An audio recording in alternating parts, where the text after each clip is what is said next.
नरं चैव नरोत्तमम् नरं चैव नरोत्तमम् देवीं सरस्वतीं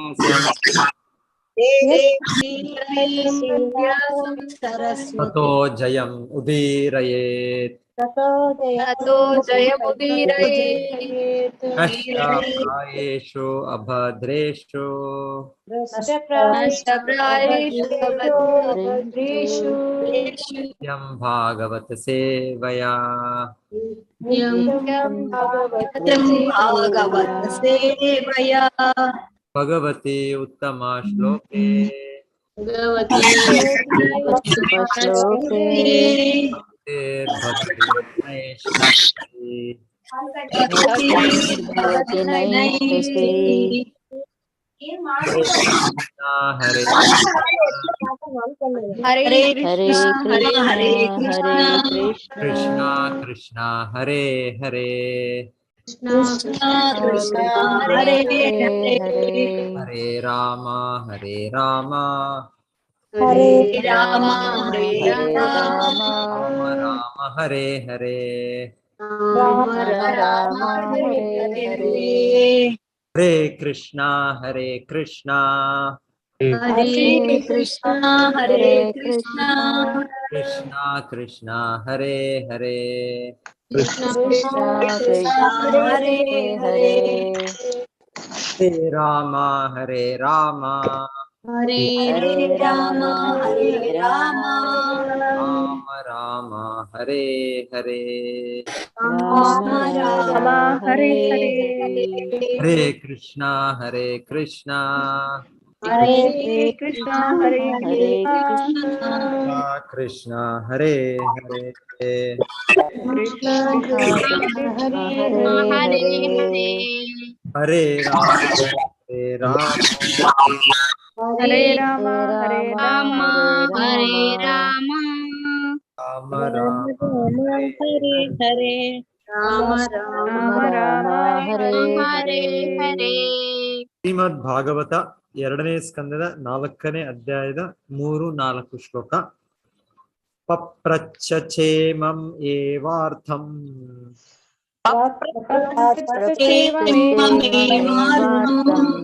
ಪಪ್ರಚ್ಛ ಚೇಮಮೇವಾರ್ಥಂ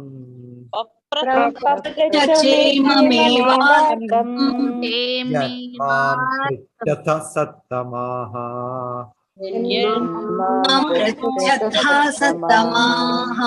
ಯನ್ಮಾಂ ಪೃಚ್ಛತ ಸತ್ತಮಾಹ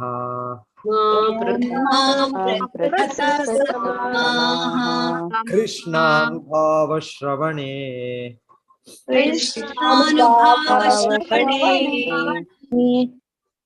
ಶ್ರದ್ಧಾನೋ ಮಹಾಮನಾಃ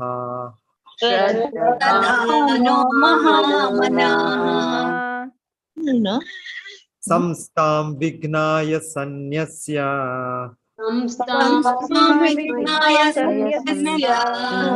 ಕರ್ಮತ್ರೈವರ್ಗಿಕಂ ಚ ಯತ್ ವಾಸುದೇವೇ ಭಗವತಿ ಆತ್ಮಭಾವಂ ದೃಢಂ ಗತಃ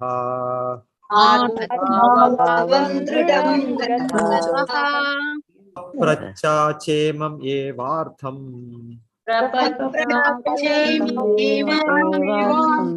ಯನ್ಮಾಂ ಪೃಚ್ಛತ ಸತ್ತಮಾಹ ಕೃಷ್ಣಾನುಭಾವ ಶ್ರವಣೇ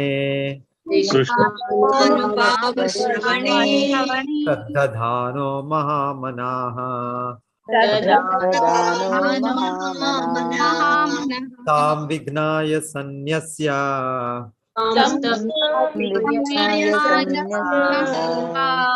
ಕರ್ಮತ್ರೈವರ್ಗಿಕಂ ಚ ಯತ್ ವಾಸುದೇವೇ ಭಗವತಿ ಆತ್ಮಭಾವಂ ದೃಢಂ ಗತಃ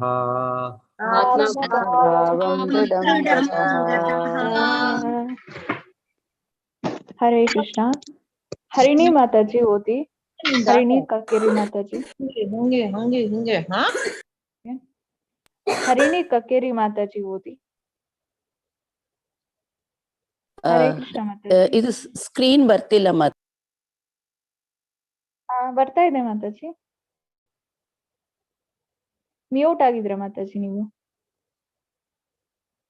ಹೇಗೆ ಇಲ್ಲ, ಆಮೇಲೆ ಮಾಡ್ತೀನಿ. Okay okay okay Mataji.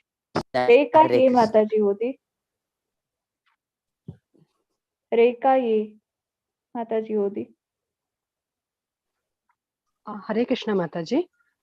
ಹರೇ ಹರೇ ಕೃಷ್ಣ ಪ್ರಭುಜಿ. ಪ್ರಪಂಚ ಚೇಮಮೇವಾರ್ಥಂ ಯನ್ನಾಂ ಪೃಚ್ಛತ್ಥ ಸತ್ತಮಾಂ ಕೃಷ್ಣಾನುಭಾವ ಶ್ರವಣೇ ಶ್ರದ್ಧಾಧಾನೋ ಮಹಾಮನಃ ಸಂಸಸ್ತಂ ವಿಘ್ನಯಾ ಸಂನ್ಯಾಸ್ಯ ಕರ್ಮ ತ್ರೈವರ್ಗಿಕಂ ಚ ಯತ್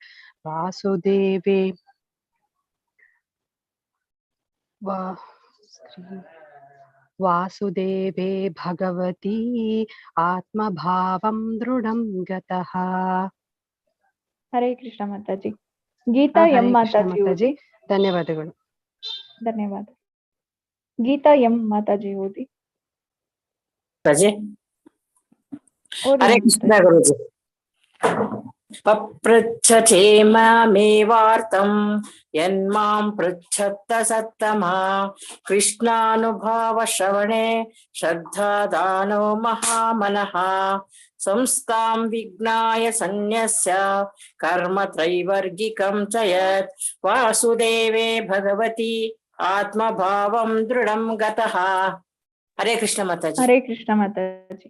ನಮಿತಾ ಮಾತಾಜಿ ಓದಿ. ಹರೇ ಕೃಷ್ಣ ಹರೇ ಮಾತಾಜಿ. ಕೃಷ್ಣ. ಹರೇ ಕೃಷ್ಣ. ಪ್ರಪಂಚೇಮಮೇವಾರ್ಥಂ ಯನ್ಮಾಂ ಪೃಚ್ಛತ್ತ ಸತ್ತಮಃ ಕೃಷ್ಣಾನುಭಾವಶ್ರವಣೇ ಶ್ರದ್ಧಾಧಾನೋ ಮಹಾಮನಃ ಸಂಸ್ಥಾಂ ವಿಜ್ಞಾಯ ಸನ್ಯಸ್ಯ ಕರ್ಮ ತ್ರೈವರ್ಗಿಕಂ ಚ ಯತ್ ವಾಸುದೇವೇ ಭಗವತಿ ಆತ್ಮಭಾವಂ ದೃಢಂ ಗತಃ. ಹರೇ ಹರೇ ಕೃಷ್ಣ ಮಾತಾಜಿ. ಧನ್ಯವಾದ. ಲತಾ ಓದ್ಲಾ ರತ್ನಾಕರ್ ಮಾತಾಜಿ? ಮಾತಾಜಿ. ಓದಿ ಮಾತಾಜಿ. ರೇಣಿ ಮಾತಾಜಿ. ಹರೇ ಕೃಷ್ಣ ಮಾತಾಜಿ. ಒಂದ್ ಸೆಕೆಂಡ್ ಮಾತಾಜಿ, ನೀವು ನೆಕ್ಸ್ಟ್ ಓದಿ, ಅವರು ಓದಿ ಆದ್ಮೇಲೆ ಪದಗಳ ಅರ್ಥ ಓದಿ. ಹರಿಣಿ ಹರೇ ಮಾತಾಜಿ ಕೃಷ್ಣ ಓದಿ. ಮಾತಾಜಿ. ಹರೇ ಕೃಷ್ಣ ಮಾತಾಜಿ. ಹರೇ ಕೃಷ್ಣ ಪ್ರಭುಜಿ. ಪ್ರಪಂಚ ಚೇಮಮೇವಾರ್ಥಂ ಯನ್ಮಾಂ ಪೃತ್ಯಚ್ಛ ಸತ್ತಮಾ ಕೃಷ್ಣಾನುಭಾವ ಶ್ರವಣೇ ಶ್ರದ್ಧಾದಾನೋ ಮಹಾಮನಃ ಸಂಸ್ಥಾಂ ವಿಘ್ನಾಯ ಸನ್ಯಸ್ಯ ಕರ್ಮ ತ್ರೈವರ್ಗಿಕಂ ಚ ಯತ್ ವಾಸುದೇವೇ ಭಗವತಿ ಆತ್ಮಭಾವಂ ದೃಢಂ ಗತಃ. ಹರೇ ಕೃಷ್ಣ ಮಾತಾಜಿ. ಹರೇ ಕೃಷ್ಣ ಪ್ರಭು. ಹರೇ ಕೃಷ್ಣ ಮಾತಾಜಿ. ಲತಾ ರತ್ನಾಕರ್ ಮಾತಾಜಿ. ಪದಗಳ ಅರ್ಥ ಮತ್ತು ಅನುವಾದ ಓದಿ. ಮಾತಾಜಿ ಅದು ಫುಲ್ ಬರ್ತಾ ಇಲ್ಲ, ನಾನು ಬುಕ್ ಇಟ್ಕೊಂಡಿದ್ದೆ. ಝೂಮ್ ಔಟ್ ಮಾಡಿ ಪ್ರಭು. ಹರೇ ಕೃಷ್ಣ. ಮಾಡಿದೆ, ಅದೇನು ಕಟ್ ಆಗ್ತಿದೆ, ಹೇಳಿದೇನು ಅಂತ ಈಗ ಬರ್ತಾ ಇದೆ ನೋಡಿ. ಹಾ ಬಂತು ಮಾತಾಜಿ. ಹರೇ ಕೃಷ್ಣ. ಪ್ರಪಂಚ ಕೇಳಿದನು, ಚ ಕೂಡ, ಇಮಂ ಈ, ಏವ ಇದರಂತೆಯೇ, ಅರ್ಥಂ ಉದ್ದೇಶವನ್ನು, ಯತ್ ಯಾವ, ಮಾಂ ನನ್ನನ್ನು, ಪ್ರಚ್ಛತ್ ನೀನು ಕೇಳುತ್ತಿರುವಿ, ಸತ್ತಮಃ ಮಹರ್ಷಿಗಳೇ, ಕೃಷ್ಣ ಅನುಭಾವ ಕೃಷ್ಣನ ಯೋಚನೆಗಳಲ್ಲಿ ಮಗ್ನನಾದ, ಶ್ರವಣೆ ಕೇಳುವಿಕೆಯಲ್ಲಿ, ಶ್ರದ್ಧಾದಾನ ಪೂರ್ಣ ವಿಶ್ವಾಸವುಳ್ಳ, ಮಹಾಮನಃ ಮಹಾತ್ಮನು, ಸಂಸ್ಥಾಂ ಸಾವನ್ನು ವಿಜ್ಞಾಯ ತಿಳಿದು, ಸನ್ಯಾಸ್ಯ ತ್ಯಾಗ ಮಾಡಿ, ಕರ್ಮ ಕಾಮ್ಯ ಕರ್ಮಗಳನ್ನು, ತ್ರೈವರ್ಗಿಕಂ ಧರ್ಮ ಅರ್ಥ ಮತ್ತು ಕಾಮವೆಂಬ 3 ಧರ್ಮ ತತ್ವಗಳ, ಚ ಕೂಡ, ಯತ್ ಅದು ಏನಿದ್ದರು, ವಾಸುದೇವೇ ಶ್ರೀಕೃಷ್ಣನಲ್ಲಿ, ಭಗವತಿ ದೇವೋತ್ತಮ ಪರಮ ಪುರುಷನಾದ, ಆತ್ಮಭಾವಂ ಪ್ರೀತಿಯ ಆಕರ್ಷಣೆಯನ್ನು ದೃಢವಾಗಿ ಗತಃ ಹೊಂದಿದನು. ಅನುವಾದ: ಏ ಮಹಾಮುನಿಗಳೇ, ಭಗವಾನ್ ಕೃಷ್ಣನ ಸ್ಮರಣೆಯಲ್ಲಿ ನಿರಂತರವಾಗಿ ಮಗ್ನನಾಗಿದ್ದ ಮಹಾತ್ಮನಾದ ಪರೀಕ್ಷಿತ ಮಹಾರಾಜನು ತನ್ನ ಆಸನ್ನ ಮರಣವನ್ನು ಮುಂದಾಗಿ ತಿಳಿದುಕೊಂಡ. ಕಾಮ್ಯ ಕರ್ಮಗಳಾದ ಧರ್ಮ, ಅರ್ಥ, ಕಾಮಗಳನ್ನು ತ್ಯಜಿಸಿ ತನ್ಮೂಲಕ ಕೃಷ್ಣನಲ್ಲಿ ಸಹಜ ಪ್ರೇಮವನ್ನು ಅಚಲವಾಗಿ ಸ್ಥಾಪಿಸಿ, ನೀವು ನನ್ನನ್ನು ಕೇಳುತ್ತಿರುವಂತೆಯೇ ಈ ಎಲ್ಲ ಪ್ರಶ್ನೆಗಳನ್ನು ಕೇಳಿದ. ಹರೇ ಕೃಷ್ಣ. ಹರೇ ಕೃಷ್ಣ ಮಾತಾಜಿ, ಧನ್ಯವಾದ. ಧನ್ಯವಾದಗಳು. ಗೀತಾ ಲಕ್ಷ್ಮಿ ಎಚ್.ಸಿ. ಮಾತಾಜಿ ಭಾವಾರ್ಥ ಓದ್ಲಿಕ್ಕೆ ಸ್ಟಾರ್ಟ್ ಮಾಡಿ. ಹರೇ ಕೃಷ್ಣ ಮಾತಾಜಿ. ಹರೇ ಕೃಷ್ಣ. ಭಾವಾರ್ಥ: ಓದಿ ಮಾತಾಜಿ. ಧರ್ಮ, ಅರ್ಥ, ಕಾಮಗಳೆಂಬ 3 ಕ್ರಿಯೆಗಳು ಈ ಲೌಕಿಕ ಪ್ರಪಂಚದಲ್ಲಿ ಅಸ್ತಿತ್ವಕ್ಕಾಗಿ ಹೋರಾಡುತ್ತಿರುವ ಬದ್ಧಾತ್ಮರಿಗೆ ಸಾಮಾನ್ಯವಾದ ಆಕರ್ಷಣೆಗಳು. ವೇದಗಳಲ್ಲಿ ವಿಧಿಸಲಾದ ಇಂತಹ ನಿಯಂತ್ರಿತ ಕ್ರಿಯೆಗಳನ್ನು ಜೀವನದ ಕರ್ಮಕಾಂಡೀಯ ಕಲ್ಪನೆ ಎಂದು ಕರೆಯಲಾಗಿದೆ. ಗೃಹಸ್ಥಾಶ್ರಮಿಗಳು ಇಹದಲ್ಲಿಯೋ ಪರದಲ್ಲಿಯೋ ಲೌಕಿಕ ಭೋಗಗಳನ್ನು ಅನುಭವಿಸುವುದಕ್ಕಾಗಿ ಮಾತ್ರ ಸಾಮಾನ್ಯವಾಗಿ ನಿಯಮಗಳನ್ನು ಪಾಲಿಸಲು ಸೂಚಿಸಲಾಗಿದೆ. ಬಹುಪಾಲು ಜನ ಈ ಕ್ರಿಯೆಗಳಿಂದ ಆಕರ್ಷಿತರಾಗಿದ್ದಾರೆ. ಆಧುನಿಕ ದೈವರಹಿತ ನಾಗರಿಕತೆಯಲ್ಲಿ ಕೂಡ ಜನರು ಧಾರ್ಮಿಕ ಭಾವನೆಗಳಿಲ್ಲದೆ ಅರ್ಥ ಕಾಮಗಳಲ್ಲಿ ಹೆಚ್ಚಾಗಿ ಆಸಕ್ತರಾಗಿದ್ದಾರೆ. ಪ್ರಪಂಚದ ಮಹಾ ಸಾಮ್ರಾಟನಾಗಿ ಪರೀಕ್ಷಿತ ಮಹಾರಾಜ ವೇದದ ಕರ್ಮಕಾಂಡೀಯ ನಿಯಮಗಳನ್ನು ಪಾಲಿಸಬೇಕಾಗಿತ್ತು. ಆದರೆ ಶುಕಮುನಿಗಳ ಕಿಂಚಿತ್ ಸಂಘದಿಂದ ದೇವೋತ್ತಮ ಪರಮ ಪುರುಷನಾದ ವಾಸುದೇವ ಭಗವಾನ್ ಕೃಷ್ಣನೇ ಸರ್ವಸ್ವವೆಂದು ಪರಿಪೂರ್ಣವಾಗಿ ಅರಿತುಕೊಂಡ. ಅವನಲ್ಲಿ ಆಜನ್ಮ ಸಹಜ ಪ್ರೇಮವನ್ನು ಹೊಂದಿದ. ಹೀಗೆ ವೇದದಲ್ಲಿ ಹೇಳಿದ ಎಲ್ಲ ಕರ್ಮಕಾಂಡೀಯ ಕ್ರಿಯೆಗಳನ್ನು ತ್ಯಜಿಸಿ ಅವನಲ್ಲೇ ಮನಸ್ಸನ್ನು ಸ್ಥಿರವಾಗಿ ನಿಲ್ಲಿಸಿದ. ಅನೇಕ ಜನ್ಮಗಳ ಅನಂತರ ಜ್ಞಾನಿಯಾದವನು ಇಂತಹ ಪರಿಪೂರ್ಣ ಸ್ಥಿತಿಯನ್ನು ಗಳಿಸುತ್ತಾನೆ. ಮೋಕ್ಷಕ್ಕಾಗಿ ಪ್ರಯತ್ನಿಸುವ ಈ ಜ್ಞಾನಿಗಳು ಕಾಮ್ಯ ಕರ್ಮಿಗಳಿಗಿಂತ ಸಹಸ್ರಪಟ್ಟು ಮೇಲು. ಅಂತಹ ಲಕ್ಷಾಂತರ ಜ್ಞಾನಿಗಳಲ್ಲಿ ವಾಸ್ತವವಾಗಿ ಒಬ್ಬನಿಗೆ ಮುಕ್ತಿ ದೊರೆಯುತ್ತದೆ. ಅಂತಹ ಲಕ್ಷಾಂತರ ಮುಕ್ತರಲ್ಲಿ ಭಗವದ್ಗೀತೆಯಲ್ಲಿ 7.11 ಭಗವಂತನೇ ಹೇಳಿದಂತೆ ಭಗವಾನ್ ಶ್ರೀಕೃಷ್ಣನ ಪಾದ ಕಮಲಗಳ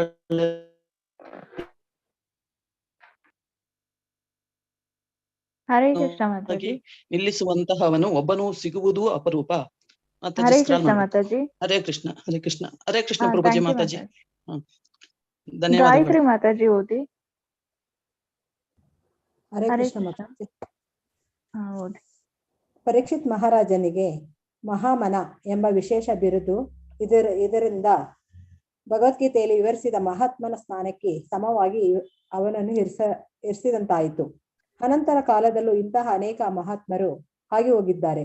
ಅವರು ಕೂಡ ಜೀವನದ ಎಲ್ಲ ಕರ್ಮಕಾಂಡೀಯ ಕಲ್ಪನೆಗಳನ್ನು ತೊರೆದಿದ್ದರು.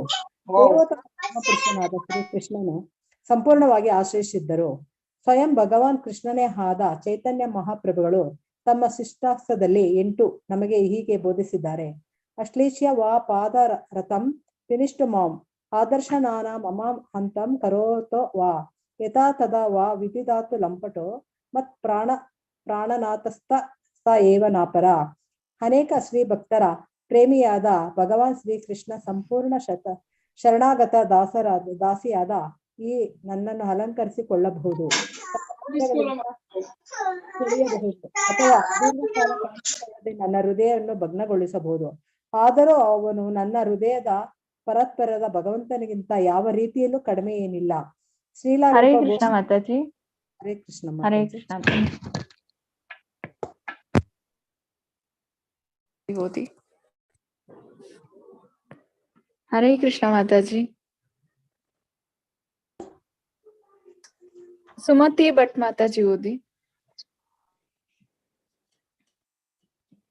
ಹರೇ ಕೃಷ್ಣ. ಕೇಳಿಸ್ತಾ ಇದ್ಯಾ? ಹರೇ ಕೃಷ್ಣ ಪ್ರಭು, ಕೇಳಿಸ್ತಾ ಇದೆಯಾ? ಕೇಳಿಸ್ತಿದೆ ಮಾತಾಜಿ, ಕೇಳಿಸ್ತಿದೆ ಎಲ್ಲ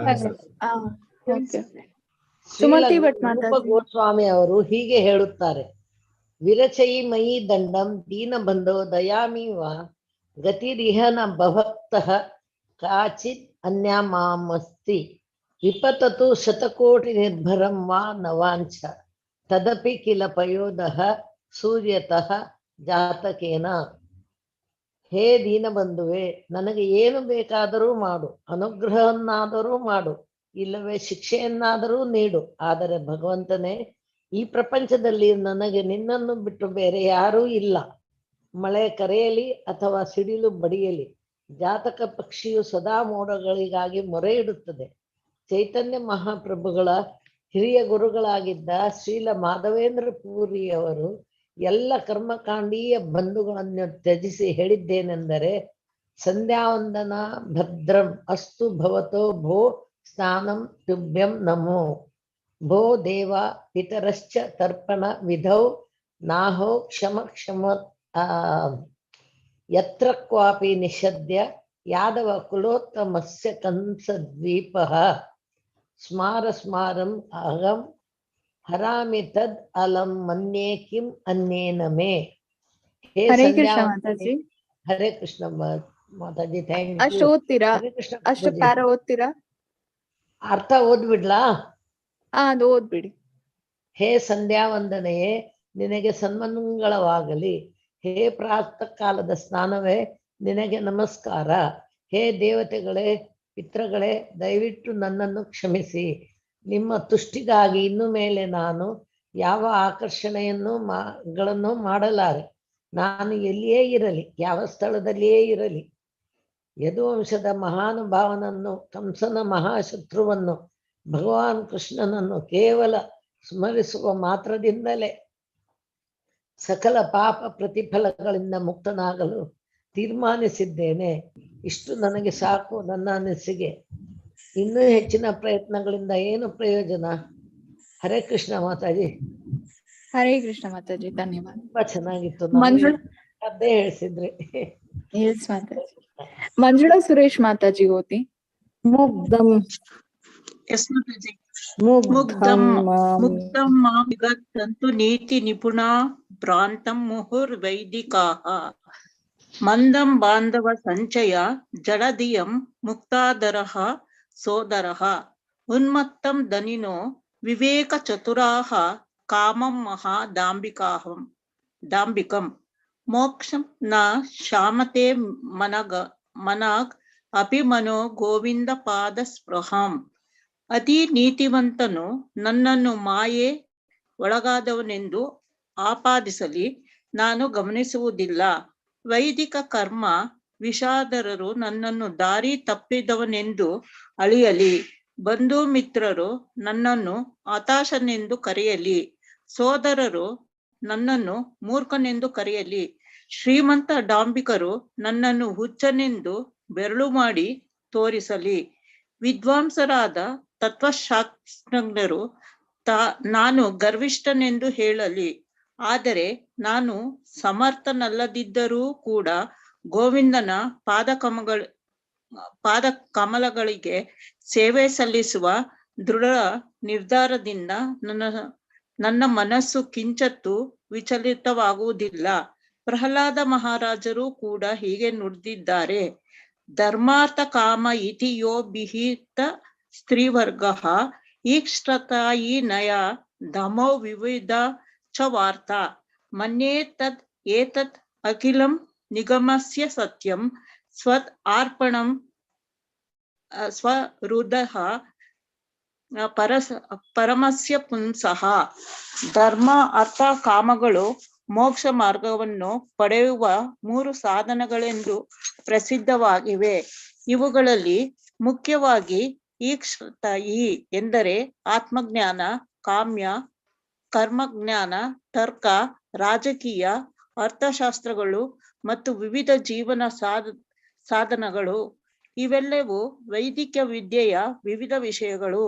ಆದುದರಿಂದ ಅವನ್ನು ತಾತ್ಕಾಲಿಕ ಕಾರ್ಯಗಳೆಂದು ನಾನು ಪರಿಗಣಿಸುತ್ತೇನೆ. ಬದಲಿಗೆ ಪರಮ ಪ್ರಭುವಾದ ವಿಷ್ಣುವಿಗೆ ಶರಣಾಗುವುದರಿಂದ ಜೀವನದಲ್ಲಿ ನಿಜವಾದ ಲಾಭವನ್ನು ಪಡೆಯಬಹುದು. ಅದೇ ಅಂತಿಮ ಸತ್ಯವೆಂದು ನಾನು ಪರಿಗಣಿಸುತ್ತೇನೆ. ಭಾಗವತ ಹರೇ ಕೃಷ್ಣ 7:6-26. ಇನ್ನೊಂದು ಹರೇ ಇಷ್ಟೇ ಇದೆ. ಕೃಷ್ಣ ಮಾತಾಜಿ. ಓದ್ಬಿಡಿ ಮಾತಾಜಿ. ಈ ಎಲ್ಲಾ ವಿಚಾರಗಳನ್ನು ಭಗವದ್ಗೀತೆಯಲ್ಲಿ 2.41 ವ್ಯವಸಾಯಾತ್ಮಿಕ ಬುದ್ಧಿ ಅಥವಾ ಸಿದ್ಧಿಯ ಪರಮ ಮಾರ್ಗ ಎಂದು ತೀರ್ಮಾನಿಸಲಾಗಿದೆ. ಮಹಾವೈಷ್ಣವ ವಿದ್ವಾಂಸರಾದ ಶ್ರೀ ಬಲದೇವ ವಿದ್ಯಾಭೂಷಣರು ಇದನ್ನು ಭಗವತ್ ಅರ್ಚನಾ ರೂಪಕ ನಿಷ್ಕಾಮ ಕರ್ಮಭಿರ್ ವಿಶುದ್ಧ ಚಿತ್ತಃ, ಕಾಮ್ಯ ಕರ್ಮಗಳಿಂದ ಮುಕ್ತವಾದ ಭಗವಂತನ ಅಲೌಕಿಕ ಪ್ರೇಮ ಸೇವೆಯೇ ಆದ್ಯ ಕರ್ತವ್ಯವೆಂದು ವ್ಯಾಖ್ಯಾನಿಸುತ್ತಾರೆ. ಆದುದರಿಂದ ಪರೀಕ್ಷಿತ ಮಹಾರಾಜ ಜೀವನ ಕರ್ಮಕಾಂಡಿಯ ಕಲ್ಪನೆಗಳನ್ನೆಲ್ಲ ಪರಿತ್ಯಜಿಸಿ ಭಗವಾನ್ ಕೃಷ್ಣನ ಪಾದ ಕಮಲಗಳನ್ನು ಭದ್ರವಾಗಿ ಆತುಕೊಂಡಿದ್ದು ಅತ್ಯಂತ ಯೋಗ್ಯವಾಗಿದೆ. ಹರೇ ಕೃಷ್ಣ ಮಾತಾಜಿ. ಹರೇ ಹರೇ ಕೃಷ್ಣ ಕೃಷ್ಣ ಮಾತಾಜಿ. ಧನ್ಯವಾದ. ಓಂ ಜ್ಞಾನತಿಮಿರಾಂಧಸ್ಯ ಜ್ಞಾನಾಂಜನಶಲಾಕಯಾ ಚಕ್ಷುರುನ್ಮೀಲಿತಂ ಯೇನ ತಸ್ಮೈ ಶ್ರೀ ಗುರವೇ ನಮಃ. ನಮೋ ಓಂ ವಿಷ್ಣುಪಾದಾಯ ಕೃಷ್ಣಪ್ರೇಷ್ಠಾಯ ಭೂತಲೆ ಶ್ರೀಮತೆ ಭಕ್ತಿವೇದಾಂತ ಸ್ವಾಮಿನಿತಿ ನಾಮಿನೆ. ನಮಸ್ತೆ ಸಾರಸ್ವತೆ ದೇವೆ ಗೌರವಾಣಿ ಪ್ರಚಾರಿಣೆ ನಿರ್ವಿಶೇಷ ಶೂನ್ಯವಾದಿ ಪಾಶ್ಚಾತ್ಯ ದೇಶತಾರಿಣೆ. ಜಯ ಶ್ರೀ ಕೃಷ್ಣ ಚೈತನ್ಯ ಪ್ರಭು ನಿತ್ಯಾನಂದ ಶ್ರೀ ಅದ್ವೈತ ಗದಾಧರ ಶ್ರೀವಾಸದಿ ಗೌರ ಭಕ್ತ ವೃಂದ. ಹರೇ ಕೃಷ್ಣ ಕೃಷ್ಣ ಕೃಷ್ಣ ಹರೇ ಹರೇ, ಹರೇ ರಾಮ ರಾಮ ರಾಮ ಹರೇ ಹರೇ. ಹೇ ಮಹಾಮುನಿಗಳೇ, ಭಗವಾನ್ ಕೃಷ್ಣನ ಸ್ಮರಣೆಯಲ್ಲಿ ನಿರಂತರವಾಗಿ ಮಗ್ನನಾಗಿದ್ದ ಮಹಾತ್ಮನಾದ ಪರೀಕ್ಷಿತ ಮಹಾರಾಜನು ತನ್ನ ಆಸನ್ನ ಮರಣವನ್ನು ಮುಂದಾಗಿ ತಿಳಿದುಕೊಂಡ. ಕಾಮ್ಯ ಕರ್ಮಗಳಾದ ಧರ್ಮ ಅರ್ಥ ಕಾಮಗಳನ್ನು ತ್ಯಜಿಸಿ ತನ್ಮೂಲಕ ಕೃಷ್ಣನಲ್ಲಿ ಸಹಜ ಪ್ರೇಮವನ್ನು ಅಚಲವಾಗಿ ಸ್ಥಾಪಿಸಿ, ನೀವು ನನ್ನನ್ನು ಕೇಳುತ್ತಿರುವಂತೆಯೇ ಈ ಎಲ್ಲ ಪ್ರಶ್ನೆಗಳನ್ನು ಕೇಳಿದ.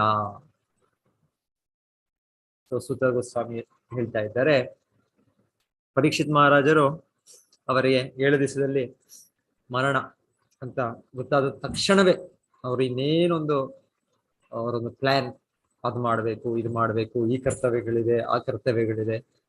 ರಾಜ ಆದ್ಮೇಲೆ, ಮಹಾರಾಜ ಆದ್ಮೇಲೆ ಸಾವಿರಾರು ಕರ್ತವ್ಯಗಳಿದೆ, ಸಾವಿರಾರು ಎಷ್ಟೆಷ್ಟೋ ವಿಷಯಗಳಿದೆ. ಸೊ ಅದರೆಲ್ಲ ಹೊಣೆಗಾರಿಕೆ, ಜವಾಬ್ದಾರಿ ಇದೆ. ಆದರೆ ಒಂದು ಕ್ಷಣಕ್ಕೆ ಅವರಿಗೆ ಈ ಒಂದು ವಾರ್ತೆ ಬಂದದ್ದೇ, ನಿಮಗೆ 7 ದಿವಸದಲ್ಲಿ ಮರಣವಾಗುತ್ತೆ ಅಂತ ತಿಳಿದದ್ದೇ, ಅವ್ರು ಅಲ್ಲಿಗೆ ಆಯ್ತು, ನನ್ನ ಭೌತಿಕವಾಗಿ ಏನ್ ಕರ್ತವ್ಯಗಳಿದೆ, ಏನ್ ಜವಾಬ್ದಾರಿ ಇದೆ, ಅದನ್ನ ಅಲ್ಲೇ ಬಿಟ್ರು. ಈಗ ತುಂಬಾ ದೊಡ್ಡ ಜವಾಬ್ದಾರಿ ನಂದು, ಜೀವನದ ಪ್ರತಿಯೊಬ್ಬರ ಜವಾಬ್ದಾರಿ ತುಂಬಾ ಅತಿ ಮುಖ್ಯವಾದದ್ದು. ಅದ ಕಡೆಗೆ ಅವರು ಬಂದರು. ಅವರು ಅದು ಮಾಡ್ತಾ ಇರಲಿಲ್ಲ ಅಂತಲ್ಲ, ಅವ್ರು ಯಾವಾಗ್ಲೂ ಮಾಡ್ತಾ ಇದ್ರು. ಆದರೆ ಇರೋ ಒಂದು ಸ್ಥಿತಿ, ಒಂದು ವರ್ಣಾಶ್ರಮ ಪದ್ಧತಿ, ಅಲ್ಲಿ ಕ್ಷತ್ರಿಯನಾಗಿ ಒಂದು ಗೃಹಸ್ಥ ಜೀವನದಲ್ಲಿ ಸಹಜವಾಗಿ ಎಷ್ಟೋ ಕರ್ತವ್ಯಗಳಿತ್ತು. ಸೊ ಅದನ್ನೆಲ್ಲ ತುಂಬಾ ಒಂದು ಜಾಗರೂಕತೆಯಾಗಿ, ತುಂಬಾ ಒಂದು ಜವಾಬ್ದಾರಿಯುತವಾಗಿ ಎಲ್ಲ ಮಾಡಿದ್ರು. ಅವರು ತುಂಬಾ ಪರಿಣತಿಯಿಂದ ಮಾಡ್ತಾ ಇದ್ರು.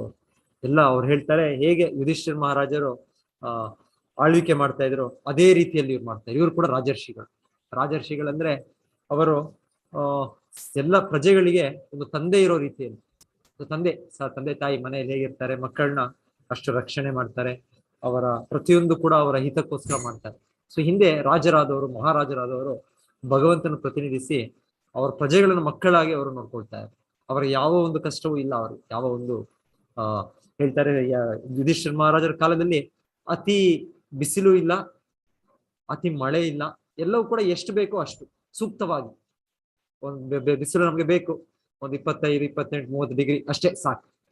ಮತ್ತೆ ಮಳೆ ಬೇಕು, ಹೇಳ್ತಾರೆ ಒಳ್ಳೆಯ ಮಳೆ ಅಂದ್ರೆ ಅದು ರಾತ್ರಿ ಹೊತ್ತು ಬರುತ್ತಂತೆ. ಅದು ನಮಗೇನು ಅವಾಗ ನಮ್ಮ ಬೇರೆ ದಿನನಿತ್ಯದ ಕಾರ್ಯಗಳಿಗೆ ಅದು ನಮಗೇನು ಡಿಸ್ಟರ್ಬ್ ಮಾಡೋದಿಲ್ಲ. ಆ ರೀತಿಯಲ್ಲಿ ಪ್ರತಿಯೊಂದು ಕೂಡ ವ್ಯವಸ್ಥಿತವಾಗಿ, ಮಳೆ ಆಗ್ಬೋದು, ಗಾಳಿ, ನೀರು, ಪ್ರತಿಯೊಂದು ಪ್ರಕೃತಿಯಿಂದ ಕೂಡ ವ್ಯವಸ್ಥಿತ. ಅಷ್ಟೇ ಅಲ್ಲದೆ ನಮಗೆ ಸಾವು ಬರುತ್ತೆ, ಮರಣ ಬರುತ್ತೆ, ಯಾವಾಗ ಬೇಕಾದ್ರೂ ಬರ್ಬೋದು. ಈಗಂತೂ ಯಾವಾಗ ನಮಗೆ ಆಕ್ಸಿಡೆಂಟ್ ಆಗುತ್ತೋ, ಯಾವಾಗ ಕ್ಯಾನ್ಸರ್ ಜ್ವರ ಅಂತ ಹೇಳ್ತಾರೋ, ಇನ್ನೊಂದು ಹೃದಯಾಘಾತ ಆಗುತ್ತೋ ಗೊತ್ತೇ ಇಲ್ಲ. ಸೊ ಹೇಳ್ತಾರೆ ಇದು ಹೀಗೆ. ಆದ್ರೆ ಹಿಂದಿನ ಕಾಲದಲ್ಲಿ, ಈ ರಾಜರ ಕಾಲದಲ್ಲಿ ಎಷ್ಟು ವ್ಯವಸ್ಥಿತವಾಗಿರ್ತಾ ಇತ್ತು ಅಂದ್ರೆ, ಅದು ಕೂಡ ಒಂದು ಯಾರು ಕೂಡ ಒಂದು ಚಿಕ್ಕ ವಯಸ್ಸಿನ ಸಾಯೋದಿಲ್ಲ, ತುಂಬಾ ತುಂಬಾ ಕಡಿಮೆ, ರೇರ್ ಇದೆಲ್ಲ.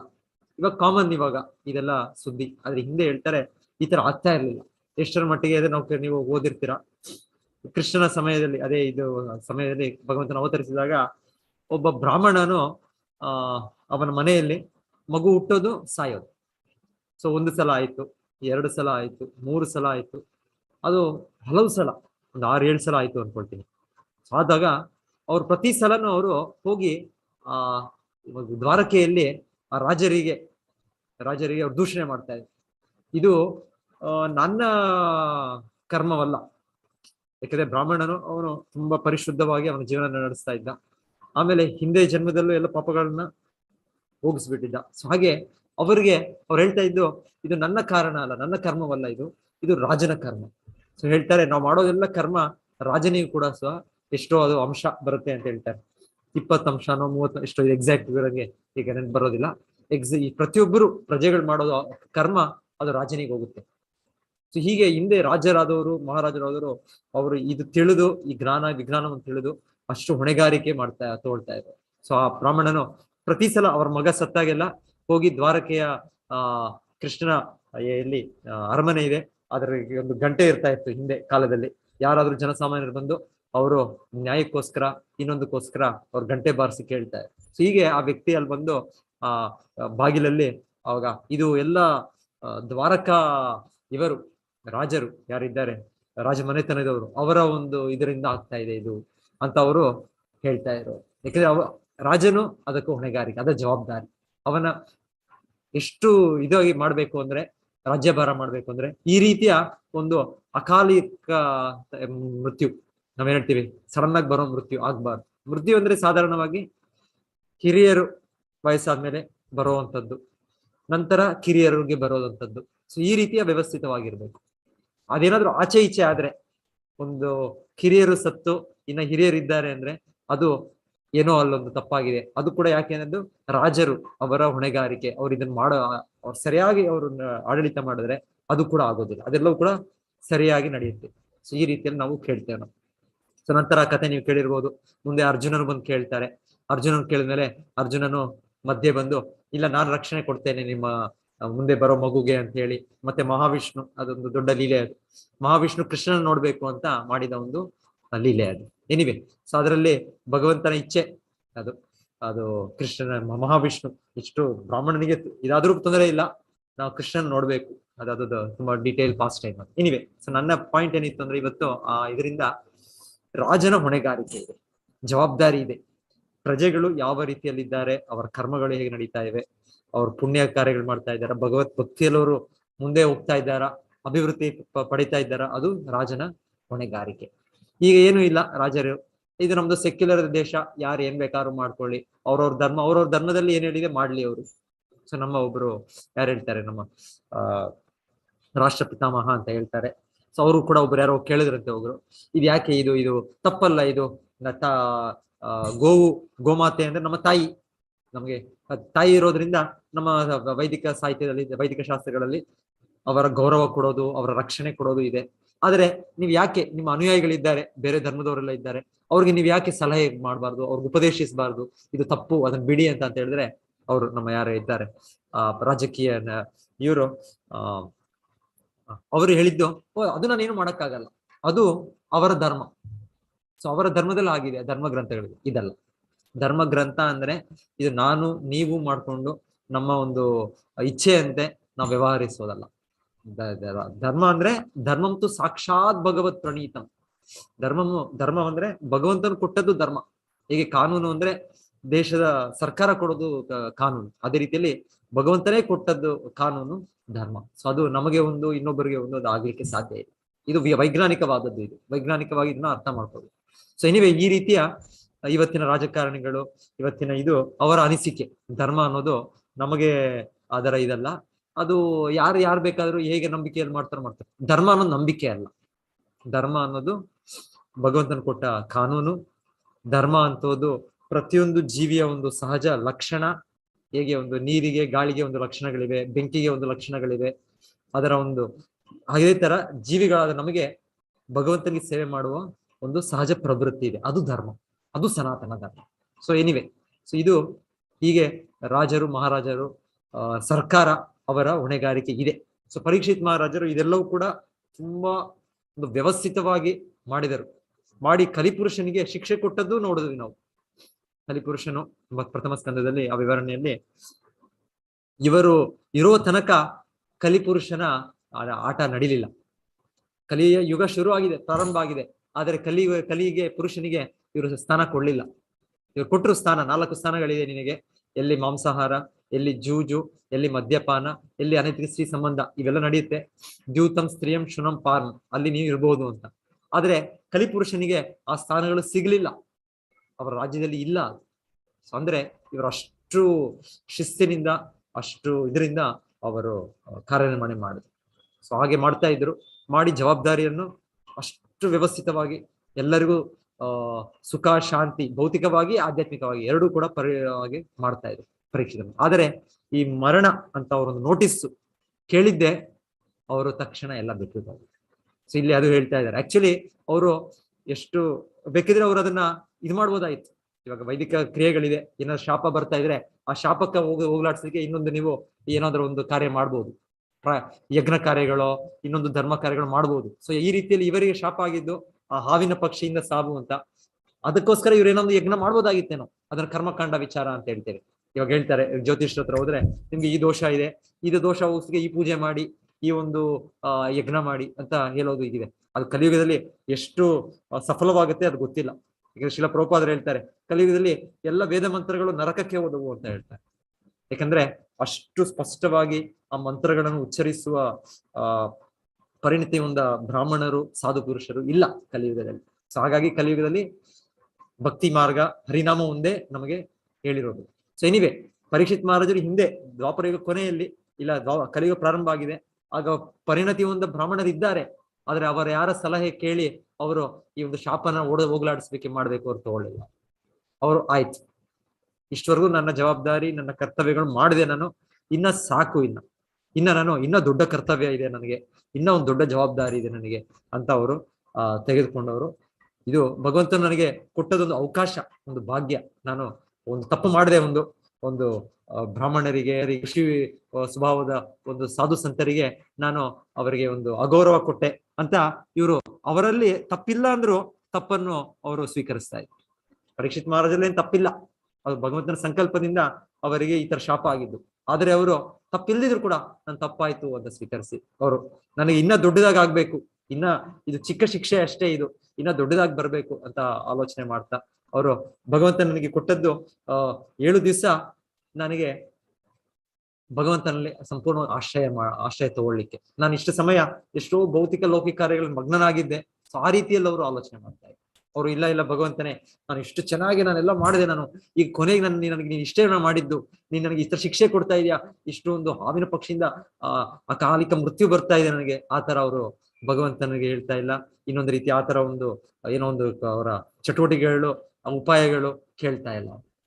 ಅವರು ಸ್ವೀಕರಿಸಿದ್ರು, ಇದೇನು ಶಿಕ್ಷೆ ಸ್ವೀಕರಿಸಿ ಅವರು ಇನ್ನ ನಾನು ಭಗವಂತನ ಮೇಲೆ ಹೆಚ್ಚು ಮನಸ್ಸನ್ನು ಇಡಬೇಕು, ಸಂಪೂರ್ಣವಾಗಿ ಭಗವಂತನ ಪಾದಗಳನ್ನು ನಾನು ಆಶ್ರಯಿಸ್ಬೇಕು ಅಂತ ಅವರು ಈಗ ಮುಂದೆ ಬಂದು ಆ ಸಾಮ್ರಾಜ್ಯವನ್ನು ಬಿಟ್ಟು ಯಮುನಾ ನದಿ ತೀರಕ್ಕೆ ಬಂದು ಅಲ್ಲಿ ಎಲ್ಲ ಋಷಿಮುನಿಗಳು ಬರ್ತಾ ಇದ್ದಾರೆ. ದೊಡ್ಡ ವಾರ್ತೆ, ದೊಡ್ಡ ಸುದ್ದಿ ಇದು, ಎಲ್ಲರೂ ಬರ್ತಾ ಇದ್ದಾರೆ. ಅವರಿಗೆ ಇವರು ಅಲ್ಲೂ ಉಪಾಯ ಏನು ಕೇಳ್ತಾ ಇಲ್ಲ, ಅಲ್ಲಿ ಕೇಳ್ತಾ ಇರೋದು ಇವ್ರಿಗೆ ಗೊತ್ತು ಉಪಾಯ. ನಾನು ಈಗ ಕೃಷ್ಣನಲ್ಲಿ ಮನಸ್ಸಿಟ್ರೆ ಸಾಕಾ, ಇನ್ನೇನಾದ್ರು ಮಾಡ್ಬೇಕಾ ನಾನು ಅಂತ ಅವರೇ ಉಪಾಯ ಕೂಡ ಗೊತ್ತು. ಶುದ್ಧ ಭಕ್ತರು, ಅವ್ರಿಗೆ ಗೊತ್ತಿಲ್ಲದೆ ಇರೋದೇನು ಇಲ್ಲ. ಸೊ ಹಾಗಾಗಿ ಅವ್ರ ವಿಚಾರವಾಗಿ ಇಲ್ಲಿ ಹೇಳ್ತಾ ಇರೋದು, ಅವರು ಮಹಾತ್ಮರು ಅಂತ ಗೀತೆಯಲ್ಲಿ ಭಗವಂತನು ನಮಗೆ ಹಲವು ಕಡೆ ಹೇಳೋದು. ಮಹಾತ್ಮಾನಸ್ತು ಮಾಂ ಪಾರ್ಥ ದೈವೀಂ ಪ್ರಕೃತಿಮಾಶ್ರಿತಃ ಭಜಂತಿ ಅನನ್ಯ ಮನಸೋ ಜ್ಞಾತ್ವಾ ಭೂತಾದಿಮವ್ಯಯಂ. ಸೊ ಮಹಾತ್ಮರಂದ್ರೆ ಅವರು ಈ ಭೌತಿಕ ಜಗತ್ತಿನ ಮಾಯಾಶಕ್ತಿಯ ಪ್ರಭಾವದಲ್ಲಿಲ್ಲ. ಅವರು ಭಗವಂತನ ಅಂತರಂಗ ಶಕ್ತಿ, ಶ್ರೀಮತಿ ರಾಧಾರಾಣಿ ಯೋಗಮಾಯೆ, ಅವರ ಪ್ರಭಾವದಲ್ಲಿ ಇರುವಂತವರು. ಸೊ ಅವರು ನಿತ್ಯವಾಗಿ ಸತತವಾಗಿ ಸತತಂ ಕೀರ್ತಯಂತೋ ಮಾಂ ಯತಂತಶ್ಚ ದೃಢವ್ರತ ಕಥಯಂತಶ್ಚ ಮಾಂ ನಿತ್ಯಂ ಇಲ್ಲ ಸಾರಿ ಏನು ಸತತಂ ಕೀರ್ತಯಂತೋ ಮಾಂ ಯತಂತಶ್ಚ ದೃಢವ್ರತಃ ನಮಸ್ಯಂತಶ್ಚ ಮಾಂ ಭಕ್ತಿಂ ನಿತ್ಯಯುಕ್ತ ಉಪಾಸತೆ. ಸೊ ಅವ್ರು ಏನ್ ಮಾಡ್ತಾರೆ ಮಹಾತ್ಮರು ಅಂದ್ರೆ ಸತತವಾಗಿ ಅವರು ನನ್ನ ವಿಷಯವನ್ನು, ನನ್ನ ನಾಮ ರೂಪ ಲೀಲೆ ಗುಣ ಇದರ ಬಗ್ಗೆ ಅವರು ಕೀರ್ತನೆ ಮಾಡ್ತಾರೆ, ನನ್ನ ಚಿಂತನೆ ಮಾಡ್ತಾರೆ. ತುಂಬಾ ದೃಢ ನಿರ್ಧಾರದಿಂದ, ದೃಢ ವಿಶ್ವಾಸದಿಂದ, ತುಂಬಾ ದೃಢತೆಯಿಂದ ಅವರು ನನ್ನ ಸೇವೆ ಮಾಡ್ತಾರೆ. ಅನನ್ಯವಾಗಿ ಬೇರೆ ಇನ್ನೊಂದು ವಿಷಯವಿಲ್ಲದೆ ಮಾಡ್ತಾರೆ. ಸೊ ಪರೀಕ್ಷಿತ್ ಮಹಾರಾಜರು ಈ ವರ್ಗಕ್ಕೆ ಸೇರಿದ ಮಹಾಭಾಗವತರು, ಭಾಗವತೋತ್ತಮರು ಇವರು. ಸೊ ಇಲ್ಲಿ ಹೇಳ್ತಾ ಇರೋದು ಈ ರೀತಿಯಾದ ವ್ಯಕ್ತಿ ಆದ್ದರಿಂದ ಅವರು ತಕ್ಷಣವೇ ಇದು ಬೇರೆ ಕೆಳಗಿನ ಧರ್ಮದ ಚಟುವಟಿಕೆಗಳಿದೆ, ಧರ್ಮ ಅರ್ಥ ಕಾಮ, ಇದನ್ನು ಮೋಕ್ಷ, ಇದನ್ನು ಬಿಡಕ್ಕೆ ಸಾಧ್ಯ ಆಯ್ತು. ಇಲ್ಲಾಂದ್ರೆ ಸಾಮಾನ್ಯವಾಗಿ ಪ್ರತಿಯೊಬ್ಬರು ಒಂದು ವೈದಿಕ ಇದಕ್ಕೆ ನಾವು ಅನುಯಾಯಿಗಳು ಅಂದ್ರೆ ಮೊದಲಿಗೆ ಧರ್ಮ ಕಾರ್ಯಗಳು ಮಾಡಬೇಕು, ಅದರ ನಂತರ ನಮ್ಗೆ ಸಿಗುವಂತಹ ಒಂದು ಆರ್ಥಿಕ ಬೆಳವಣಿಗೆ, ಆರ್ಥಿಕ ಅಭಿವೃದ್ಧಿ, ಅದರಿಂದ ನಮ್ಮ ಇಂದ್ರಿಯ ಸುಖವನ್ನು ಪಡಿಬಹುದು, ಕಾಮ, ಕೊನೆಗೆ ಆಯ್ತು ಧರ್ಮ ಅರ್ಥ ಕಾಮ ಆದ್ಮೇಲೆ ಮೋಕ್ಷದ ಕಡೆಗೆ ತಿರುಗಬಹುದು. ಸೊ ಆದರೆ ಈ ಶುದ್ಧ ಭಕ್ತರಾದವರು ಇದರಿಂದ ಆಗ್ಲೇ ತುಂಬಾ ಮೀರಿ ಹೋಗಿದ್ದಾರೆ. ಸೊ ಹಾಗಾಗಿ ಅವರು ಇದನ್ನು ತಕ್ಷಣವೇ ಇದನ್ನ ಬಿಟ್ಟು ಅದನ್ನ ಅವರು ನೇರವಾಗಿ ಭಗವಂತನ ಆಶ್ರಯ ಪಡೆಯೋ ಭಕ್ತಿ ಕಾರ್ಯಗಳಲ್ಲಿ ಮಗ್ನರಾದ ಯಾರು? ನಮ್ಮ ಪರೀಕ್ಷಿತ್ ಮಹಾರಾಜ. ಸೊ ಇದು ಸಾಮಾನ್ಯವಾಗಿ ಇದು ಸಾಧ್ಯ ಆಗೋದು ಹೇಗೆ ಅಂದ್ರೆ ಬಹಳ ಜನ್ಮಗಳ ಆದ್ಮೇಲೆ. ಗೀತೆಯಲ್ಲಿ ಕೃಷ್ಣ ಹೇಳಿದೆ ಏನು, ಬಹೂನಾಂ ಜನ್ಮನಾಮಂತೆ ಜ್ಞಾನವಾನ್ ಮಾಂ ಪ್ರಪದ್ಯತೆ ವಾಸುದೇವ ಸರ್ವಮಿತಿ ಸಮಹಾತ್ಮ ಸುದುರ್ಲಭ. ಅಲ್ಲೂ ಕೂಡ ಭಗವಂತನ ಮಹಾತ್ಮ ಅಂತ ಹೇಳ್ತಾರೆ.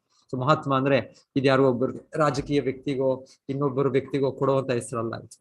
ಇದು ಲಕ್ಷಣಗಳಿದೆ. ಮಹಾತ್ಮ ಅಂದ್ರೆ ಆ ಪದಕ್ಕೆ ಅರ್ಥಗಳಿದೆ, ಅದಕ್ಕೆ ಲಕ್ಷಣ ಇದೆ. ಮಹಾ ಆತ್ಮ ಸಂಪೂರ್ಣ ಕೃಷ್ಣನಿಗೆ ಶರಣಾಗತಿ ಪಡೆದು ಕೃಷ್ಣನ ಆಶ್ರಯದಿರೋ ವ್ಯಕ್ತಿಗೆ ಮಹಾತ್ಮ ಅಂತ ಹೇಳೋದು. ಈ ಮಾಯಾ ಪ್ರಕೃತಿ ಭಗವಂತನ ಬಹಿರಂಗ ಶಕ್ತಿಯ ಪ್ರಭಾವದಲ್ಲಿರೋ ವ್ಯಕ್ತಿಗೆ ಮಹಾತ್ಮ ಅಲ್ಲ, ದುರಾತ್ಮ. ನಾವೆಲ್ಲರೂ ಆ ರೀತಿಯಲ್ಲಿ ಒಂದು ರೀತಿ ದುರಾತ್ಮರೇ ಅಂತ ಹೇಳ್ಬೇಕು. ನಾವಿನ್ನ ಬಹಿರಂಗ ಶಕ್ತಿ ಪ್ರಭಾವದಿರುತ್ತೆ, ಆದ್ರೆ ಅಂತರಂಗ ಶಕ್ತಿ ಪ್ರಭಾವದವರು ಮಹಾತ್ಮರಾಗ್ತಾರೆ. ಸೊ ಪರೀಕ್ಷಿತ್ ಮಹಾರಾಜರು ಈ ರೀತಿಯಲ್ಲಿ ಅವರು ಇದು ಸಾಮಾನ್ಯವಾಗಿ ಇದು ಭೌತಿಕ ಜಗತ್ತಿನಲ್ಲಿ ಅದು ನಾವು ಆ ಸ್ಥಾನವನ್ನು ಪಡಿಬೇಕು ಅಂದ್ರೆ ಬಹಳ ಜನ್ಮಗಳ ನಂತರ ಪಡೆಯುವಂಥದ್ದು. ಆದ್ರೆ ಇವರು ಪರೀಕ್ಷಿತ್ ಮಹಾರಾಜರು ಆಗ್ಲೇ ಆ ಹಂತದಲ್ಲಿ ಇದ್ದಾರೆ, ಹುಟ್ಟತಾನೆ ಆ ಹಂತದಲ್ಲಿ ಇದ್ದಾರೆ. ಅವರು ಈಗಲೂ ಕೂಡ ಮರಣ ಸಮಯ ಬರ್ತಾ ಇದೆ, ಅವರು ಅದನ್ನ ವ್ಯಕ್ತಪಡಿಸ್ತಾ ಇದ್ದಾರೆ. ಅವರ ಒಂದು ತಯಾರಿ, ಅವರ ಒಂದು ಹೇಗೆ ಅವರು ಆ ಸನ್ನಿವೇಶವನ್ನು ಸ್ವೀಕರಿಸಿದ್ರು, ಅವರು ಏನೋ ಒಂದು ಭಯ ಇಲ್ಲದೆ ಒಂದು ಎಷ್ಟು ಭಯ ಮರಣ ಬರುತ್ತೆ ಅಂದ್ರೆ 7 ದಿವಸದಲ್ಲಿ ಬರುತ್ತೆ ಅಂದ್ರೆ ಇನ್ ಯಾರು ನಾವು ಹೇಳ್ಬೋದು ಮರಣ ಆಗಿ ಭಯ ಇಲ್ಲ ನಾನು ಹೇಳ್ಬೋದು, ಅದ್ರ ಬಗ್ಗೆ ಪ್ರವಚನ ಕೊಡ್ಬೋದು. ನಂಗೆ ನಿರ್ಭಯವಾಗಿರ್ತೀನಿ. ಏನೋ ಚಿಕ್ಕ ಸನ್ನಿವೇಶ ಬಂತು, ಇಲ್ಲೊಬ್ಬರು ಉಗ್ರಗಾಮಿ ಬಂದ್ರು, ಫಸ್ಟ್ ನಾವು ಇಲ್ಲಿಂದ ಓಡ್ತೇವೆ. ಯಾಕಂದ್ರೆ ನಮ್ಗೆ ಯಾರಿಗೂ ಮೃತ್ಯು ಸ್ವೀಕಾರ ಮಾಡಕ್ ಇಷ್ಟ ಇಲ್ಲ ನಮ್ಗೆ. ಸೊ ಎಲ್ಲರಿಗೂ ಭಯ ಇದೆ ಮೃತ್ಯು ಅಂದ್ರೆ, ಹೇಳ್ತಾ ಇರ್ಬೋದು ನಾವು ಅದ್ರ ಬಗ್ಗೆ ನಮ್ಗೆ ಭಯ ಇಲ್ಲ ಅಂತ.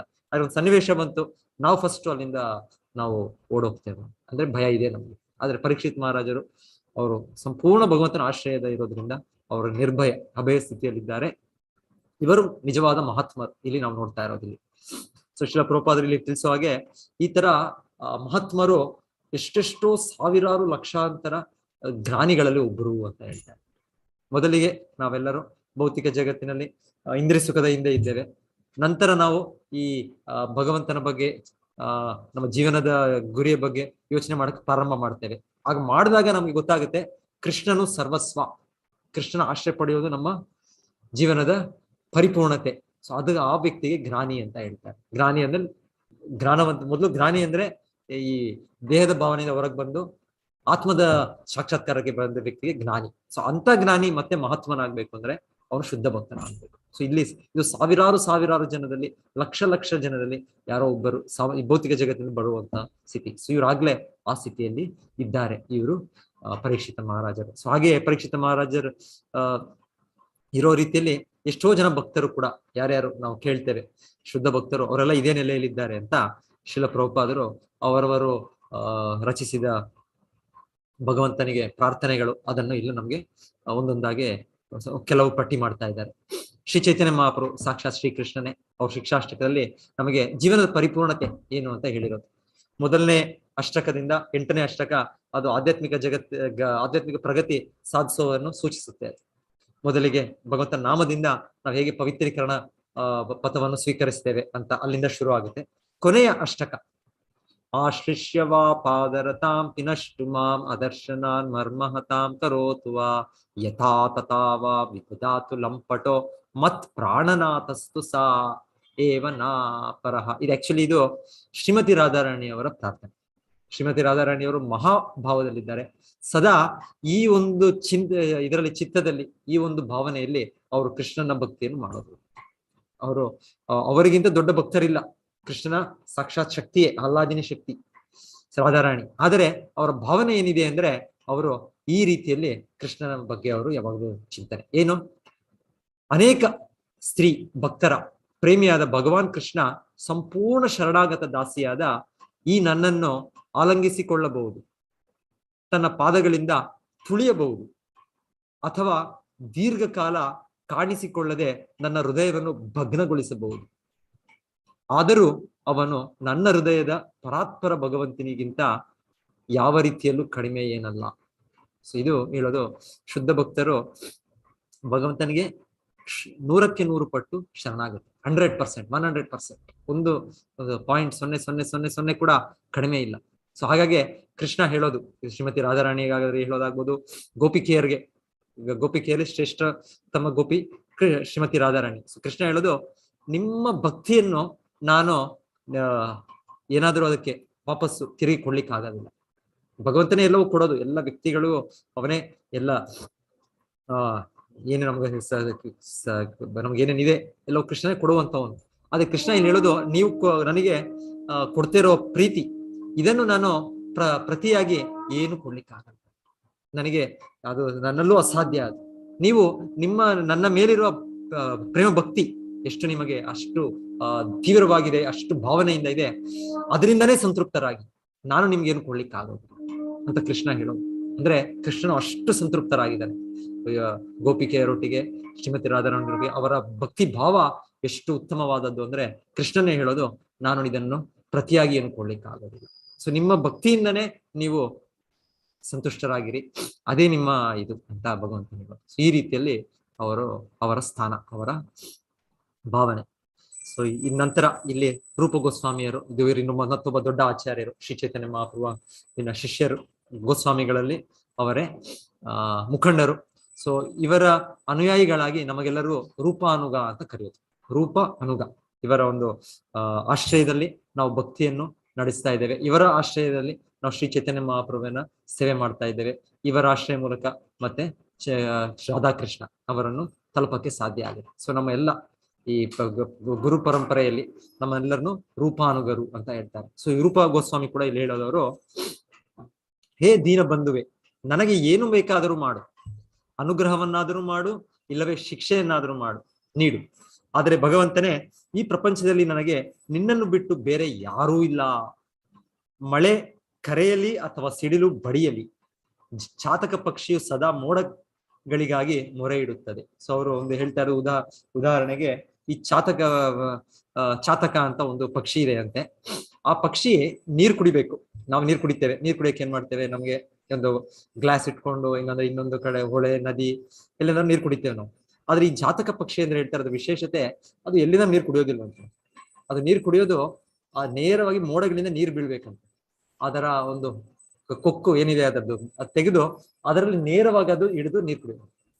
ಸೊ ಅಲ್ಲಿ ಆ ರೀತಿಯಲ್ಲಿ ಇಲ್ಲಿ ಹೇಳ್ತಾ ಇರೋದು. ಆ ತರದ ಪಕ್ಷಿ ನನಗೆ ನೋಡಿಲ್ಲ ನಾನು ಈ ತರ ಪಕ್ಷಿ, ಆದ್ರೆ ಶಾಸ್ತ್ರದಲ್ಲಿದೆ ಈ ತರ ಪಕ್ಷಿ ಇದೆ. ಆ ಚಾತಕ ಪಕ್ಷಿ ಅದು ನೇರವಾಗಿ ಮೋಡದಿಂದ ಮಾತ್ರ ನೀರು ತಗೊಳ್ಳೋದು. ಅದು ಇನ್ನೆಲ್ಲಿಂದನೂ ಕೂಡ ಅದು ಭೂಮಿಯಲ್ಲಿ ಬಿದ್ದು ಅದರ ಇನ್ನ ಮಣ್ಣು ಅದ್ರ ಜೊತೆ ಬೆರೆತು ಅದರಿಂದ ಕುಡಿಯೋದಿಲ್ವಂತ. ಅದು ನೇರವಾಗಿ ಫಿಲ್ಟರ್ಡ್ ವಾಟರ್ ಮೋಡದಿಂದ ಅದು ಬರ್ಬೇಕಂತ.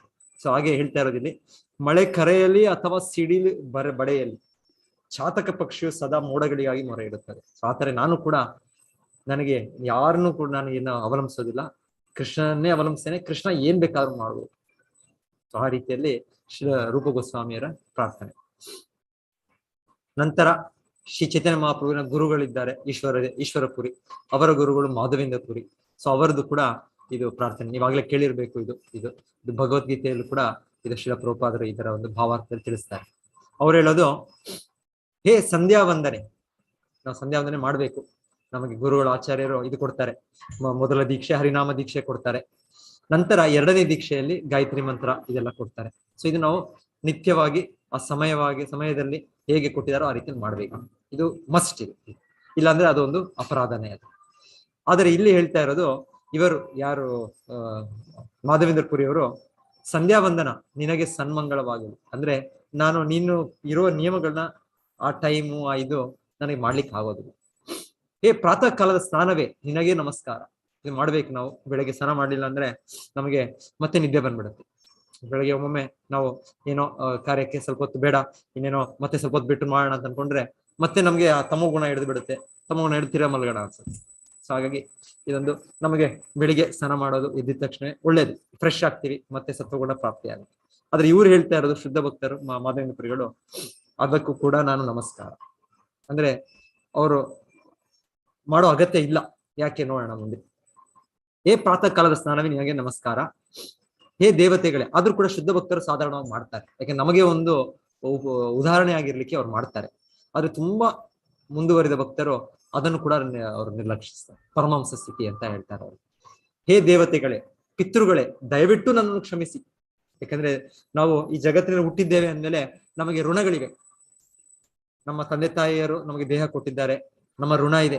ಅವರು ವಯಸ್ಸಾದಾಗ ಅವರನ್ನು ನೋಡ್ಕೊಳ್ಬೇಕು, ಇದು ಮಕ್ಕಳ ಕರ್ತವ್ಯ. ಅದು ಪರ್ಟಿಕ್ಯುಲರ್ಲಿ ಗಂಡು ಮಕ್ಕಳ ಕರ್ತವ್ಯ ಆಯ್ತು ಇದು. ಹಾಗಾಗಿ ಹಿಂದೆ ಗಂಡು ಮಕ್ಕಳು ಬೇಕು ಅಂತ ಹೇಳ್ತಾ ಇದ್ರು, ಯಾಕಂದ್ರೆ ಅವರು ಮತ್ತೆ ತಂದೆ ತಾಯಿಯರನ್ನ ನೋಡ್ಕೊಳ್ಬೇಕು. ಹೆಣ್ಣು ಮಕ್ಕಳು ಅವರು ಇನ್ನೊಂದು ಮನೆಗೆ ಸೇರ್ತಾ ಇದ್ರು. ಸೊ ಆ ಹೊಣೆಗಾರಿಕೆ ಗಂಡು ಮಗುಗೆ ಇರ್ತಾ ಇತ್ತು.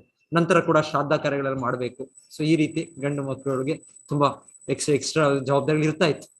ಸೊ ಇದೆಲ್ಲ ಮಾಡ್ಬೇಕು, ಇದು ನಮ್ಮ ಋಣ. ಇದು ನಾವು ಋಣ ಅಂದ್ರೆ ಒಂದು ಸಾಲ ಇದ್ದ ಹಾಗೆ. ಯಾರ ಹತ್ರ ಸಾಲ ತಗೊಂಡ್ಮೇಲೆ ವಾಪಸ್ ಕೊಡ್ಬೇಕು ನಾವು ಸಾಲ, ಅದು ಋಣ. ಸೊ ಅದೇ ರೀತಿಯಲ್ಲಿ ಇದೆಲ್ಲ ಋಣಗಳು. ಏನೇನು ಋಣಗಳು? ದೇವರ್ಷಿ ಭೂತಾಪ್ತ ನೃಣಾಂ ಪಿತೃಣಾಂ ನಾಯಂ ಕಿಂಕರೋ ಋಣೀಚ ರಾಜನ್ ಸರ್ವಾತ್ಮನಾಯ ಶರಣಂ ಶರಣ್ಯಂ ಗತೋ ಮುಕುಂದಂ ಪರಿಹೃತ್ಯ ಕರ್ತುಂ. ಸೊ ನಮ್ಮ ಭಾಗವತ ಮುಂದೆ ಹೇಳುತ್ತೆ, ದೇವತೆಗಳಿಂದ ನಮ್ಮ ಋಣ ಇದೆ. ಯಾಕಂದ್ರೆ ದೇವತೆಗಳು ನಮ್ಗೆ ಬೇಕಾದ ಬೆಳಕು ಕೊಡ್ತಾ ಇದ್ದಾರೆ, ಸೂರ್ಯದೇವರು. ಬೇಕಾದ ಗಾಳಿ ಕೊಡ್ತಾ ಇದ್ದಾರೆ, ವಾಯುದೇವರು. ಬೇಕಾದ ಮಳೆ ಬರ್ಬೇಕು, ವರುಣ ಮತ್ತೆ ಇಂದ್ರ, ಇವರಿಂದ ನಮಗೆ ಬರ್ತಾ ಇರೋದು ಇದೆಲ್ಲ. ಇವರ ಒಂದು ಇಲಾಖೆಗಳು, ಅದರಿಂದ ನಮ್ಗೆ ಈ ಸೌಲಭ್ಯಗಳು ಬರ್ತಾ ಇದೆ. ಸೊ ದೇವತೆಗಳಿಗೆ ನಾವು ಋಣಿಗಳು. ಅವರ ಒಂದು ಯಜ್ಞವನ್ನು, ಅವರ ಪೂಜೆಯನ್ನು ಮಾಡ್ಬೇಕು ನಾವು. ಋಷಿಗಳು ನಮಗೆ ಈ ಅದೇ ಜ್ಞಾನವನ್ನು ಕೊಡ್ತಾ ಇದ್ದಾರೆ, ಈ ಮಾರ್ಗದರ್ಶನ ಕೂಡ ಎಷ್ಟೋ ಜ್ಞಾನವನ್ನು ಕೊಡ್ತಾ ಇದ್ದಾರೆ. ಸೊ ಋಷಿಗಳು ಕೂಡ ನಾವು ಋಣಿಯಾಗಿದ್ದೇವೆ ನಾವು. ದೇವ, ಋಷಿ, ಭೂತ. ಭೂತ ಅಂದ್ರೆ ಬೇರೆ ಬೇರೆ ಜೀವಿಗಳು. ನಾವು ಇಲ್ಲಿ ಮನುಷ್ಯರಾಗಿ ನಾವು ಇಲ್ಲಿ ಇರ್ಬೋದು, ಆದ್ರೆ ಒಂದು ಇದರಲ್ಲಿ ವಿಶ್ವದಲ್ಲೇ ಎಷ್ಟೋ ಜೀವಿಗಳ ಒಂದು ಇದು ನಡೀತಾ ಇದೆ.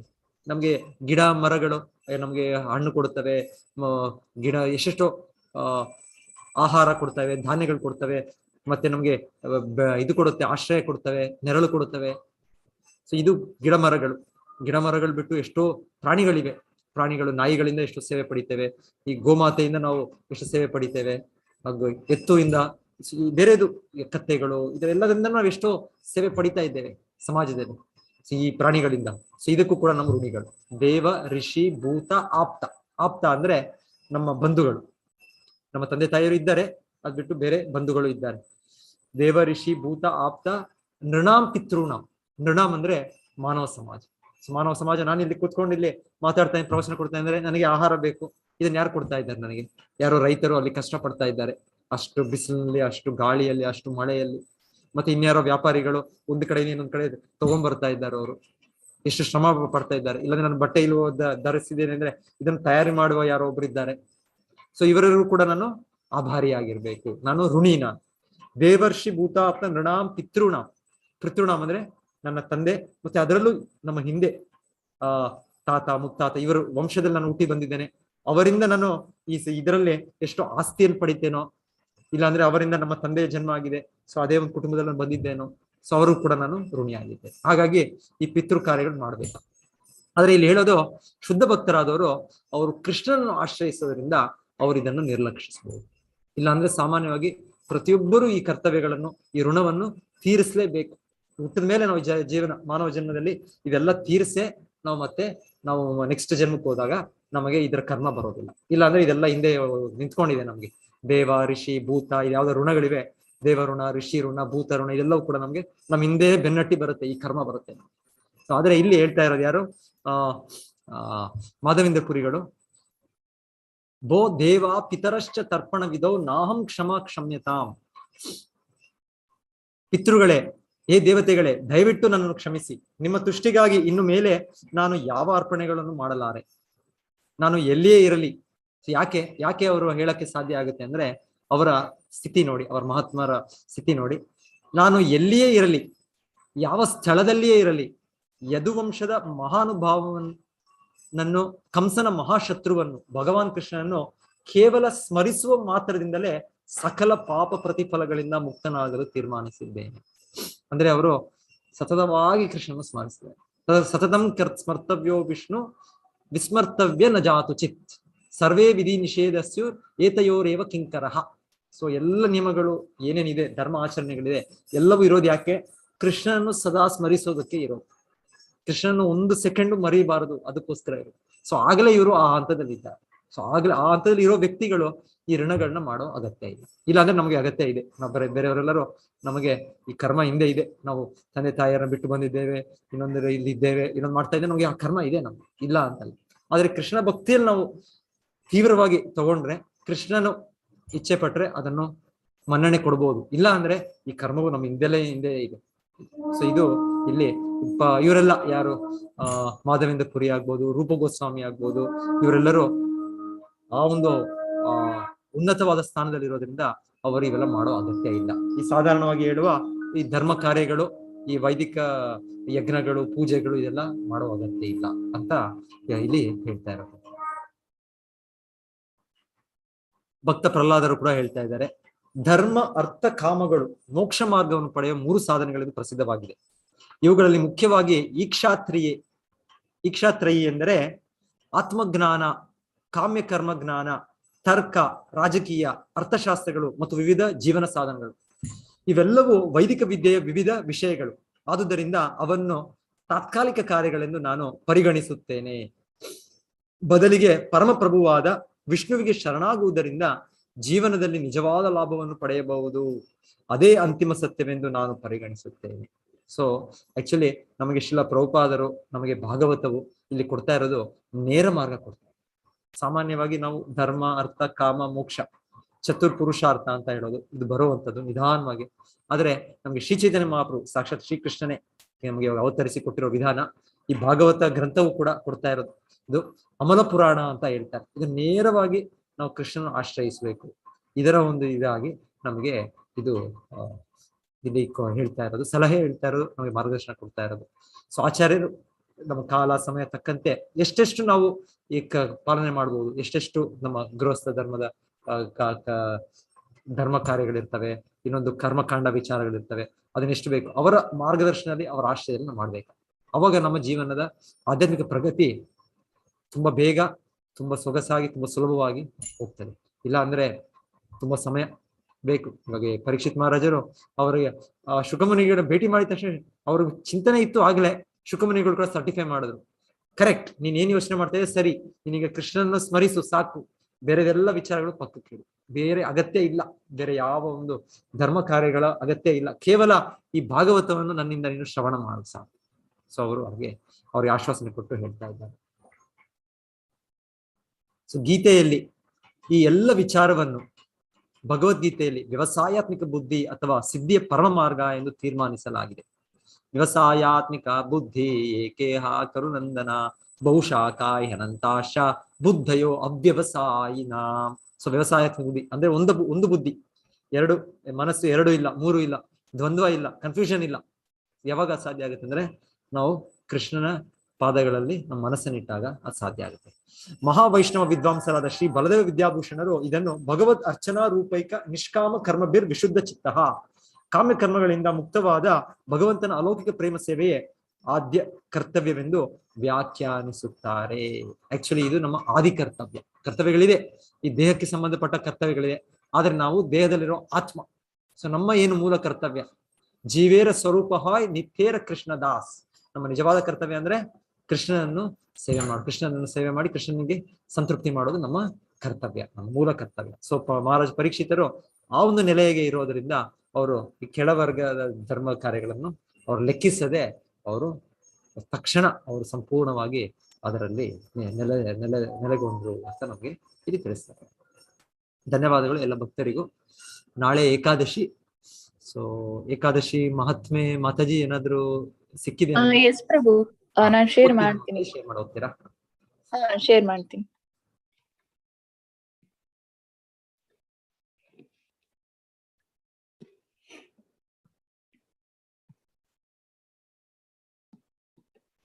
ಹರೇ ಕೃಷ್ಣ. ವಿಜಯಶ್ರೀ ಮಾತಾಜಿ ಸ್ಟಾರ್ಟ್ ಮಾಡಿ ಓದ್ಲಿಕ್ಕೆ. ಹರೇ ಕೃಷ್ಣ ಮಾತಾಜಿ. ಬರ್ಲಿಲ್ಲ, ಸ್ಕ್ರೀನ್ ಬರ್ಲಿಲ್ಲ. ಶೇರ್ ಮಾಡಿದ್ದೀನಿ, ಮೋಸ್ಟ್ಲಿ ಬರ್ಬೋದು ಮಾತಾಜಿ. ಬಂದಿಲ್ವಾ ಇನ್ನು? ಬಂತು. ಹರೇ ಕೃಷ್ಣ ಬಂದಿದೆ. ಜ್ಯೇಷ್ಠ ಶುಕ್ಲ ಪಕ್ಷ. ಹರೇ ಕೃಷ್ಣ ಪ್ರಭುಜಿ. ಹರೇ ಕೃಷ್ಣ. ನಿರ್ಜಲಾ ಏಕಾದಶಿ.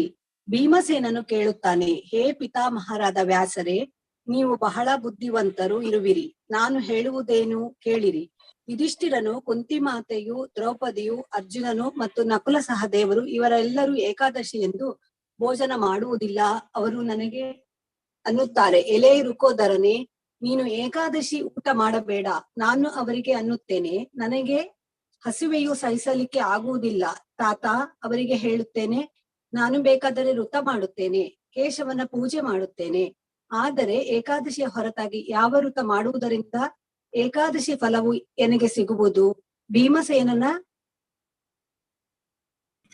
ಈ ವಾಕ್ಯವನ್ನು ಕೇಳಿ ವ್ಯಾಸರು ಅನ್ನುತ್ತಾರೆ. ನೆಕ್ಸ್ಟ್ ಓದಿ ಮಾತಾಜಿ.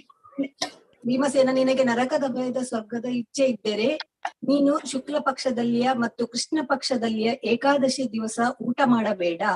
ಭೀಮಸೇನನು ಅನ್ನುತ್ತಾನೆ, ತಾತ ನೀವು ಬಹಳ ಬುದ್ಧಿವಂತರು ಇರುತ್ತೀರಿ.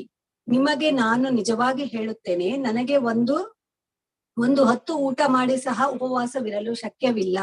ಅದರಿಂದ ನನಗೆ ಉಪವಾಸವು ಶಕ್ಯವಿಲ್ಲ. ನನ್ನ ಹೊಟ್ಟೆಯಲ್ಲಿ ಬಕನೆಂಬ ಅಗ್ನಿಯು ಯಾವತ್ತೂ ಪ್ರಜ್ವಲಿತನಾಗಿ ಇರುತ್ತಾನೆ. ನಾನು ಬಹಳಷ್ಟು ಅನ್ನ ಉಂಡರೆ ಅವನು ಸ್ವಲ್ಪ ವೇಳೆ ಶಾಂತನಾಗಿರುತ್ತಾನೆ. ನನಗೆ ವರ್ಷದಲ್ಲಿ ಒಂದೇ ದಿವಸ ಉಪವಾಸ ಹೇಗಾದರೂ ಮಾಡಬಹುದು.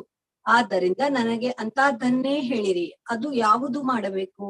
ಒಂದೇ ಉಪವಾಸ ಮಾಡುವುದರಿಂದ ಎಲ್ಲಾ ಏಕಾದಶಿ ಉಪವಾಸ ಮಾಡಿದ ಫಲವು ನನಗೆ ಸಿಗುವಂತಹುದು, ಅದನ್ನು ಹೇಳಿರಿ. ವ್ಯಾಸರು ಅನ್ನುತ್ತಾರೆ, ಭೀಮಸೇನ, ಮನುಷ್ಯರು ಯಾವ ರೀತಿಯಿಂದ ನೇಮಗಳನ್ನು ಪಾಲಿಸಬೇಕೆಂಬುದನ್ನು ನಿನಗೆ ಹೇಳಿದೆ. ವೈದಿಕ ಧರ್ಮವು ಹೇಗೆ ಇದೆ ಎಂಬುದನ್ನು ಕೇಳಿರುವಿ. ಆದರೆ ಹೇ ರಾಜಶ್ರೇಷ್ಠನೇ, ಈ ಧರ್ಮಗಳನ್ನು ಕಲಿಯುಗದಲ್ಲಿ ಆಚರಿಸುವುದು ಶಕ್ಯವಿಲ್ಲ.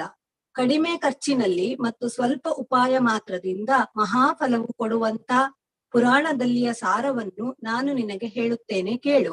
ಶುಕ್ಲ ಪಕ್ಷ ಮತ್ತು ಕೃಷ್ಣ ಪಕ್ಷದ ಏಕಾದಶಿ ಭೋಜನ ಮಾಡಬಾರದು. ಯಾವನು ಉಪವಾಸ ಮಾಡುತ್ತಾನೋ ಅಂತವನು ಎಂದೂ ನರಕಕ್ಕೆ ಹೋಗುವುದಿಲ್ಲ. ಆದರೆ ಯಾರು ಏಕಾದಶಿ ದಿನ ಭೋಜನ ಮಾಡುವರೋ ಅವರು ದುರ್ಗತಿಯನ್ನು ಹೊಂದುವರು. ಹರೇ ಕೃಷ್ಣ ಮಾತಾಜಿ. ಹರೇ ಕೃಷ್ಣ. ಇನ್ನೊಬ್ಬರಿಗೆ ಕೂಡ ಹರೇ ಕೃಷ್ಣ. ಇದು ಮುಗಿಯೋವರೆಗೂ ಯಾರು ಗ್ರೂಪ್ ಬಿಟ್ಟು ಹೋಗ್ಬೇಡಿ, ಇದು ಕೇಳ್ಬೇಕು. ಸೊ ಯಾರು ಹೋಗ್ಬೇಡಿ. ಸುಮಾಲಿನಿ ಜಿ ಮಾತಾಜಿ ನೆಕ್ಸ್ಟ್ ಓದಿ. ಹರೇ ಕೃಷ್ಣ ಮಾತಾಜಿ. ಓದ್ತೀನಿ ಮಾತಾಜಿ. ಏಕಾದಶ್ಯಂ ದಿನೇಯೋ ನ ಮುಕ್ತೆ ಪಾಪಂ ನಕ್ತಿತ ಇಹ ಲೋಕೆ ಚ ಚಾಂಡಾಲೋ ಮೃತಃ ಪ್ರಾಪ್ನೋತಿ ದುರ್ಗತಿಂ. ವ್ಯಾಸರ ಈ ಮಾತನ್ನು ಕೇಳಿ ಭೀಮಸೇನನು ಬಹಳ ಅಂಜಿದನು ಮತ್ತು ಅಂಜಿ ನಡುಗುತ್ತಿದ್ದನು. ಅವನು ಅಂದನು, ತಾತ ನಾನು ಉಪವಾಸ. ಹರೇ ಕೃಷ್ಣ ಮಾತಾಜಿ. ಸ್ಕ್ರೀನ್ ಮಾಡಿದೀನಿ ಮಾತಾಜಿ, ಬರುತ್ತೆ ಇವಾಗ.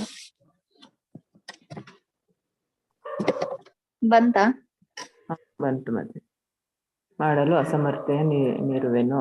ಆದ್ದರಿಂದ ಬಹಳ ಫಲವನ್ನು ಕೊಡುವಂತದ್ದು ಒಂದೇ ಏಕಾದಶಿ ವ್ರತವನ್ನು ನನಗೆ ಹೇಳಿರಿ. ವ್ಯಾಸರು ಅನ್ನುತ್ತಾರೆ, ಜ್ಯೇಷ್ಠ ಮಾಸದಲ್ಲಿಯ ಶುಕ್ಲ ಪಕ್ಷದಲ್ಲಿ ಸೂರ್ಯನು ವೃಷಭ ಇಲ್ಲವೇ ಮಿಥುನ ರಾಶಿಯಲ್ಲಿ ಬರುವ ಏಕಾದಶಿ ದಿವಸ ಸ್ನಾನ ಮಾಡಿ ನೀರು ಸಹ ಕುಡಿಯದೆ ಕೇವಲ ಅಚಮನ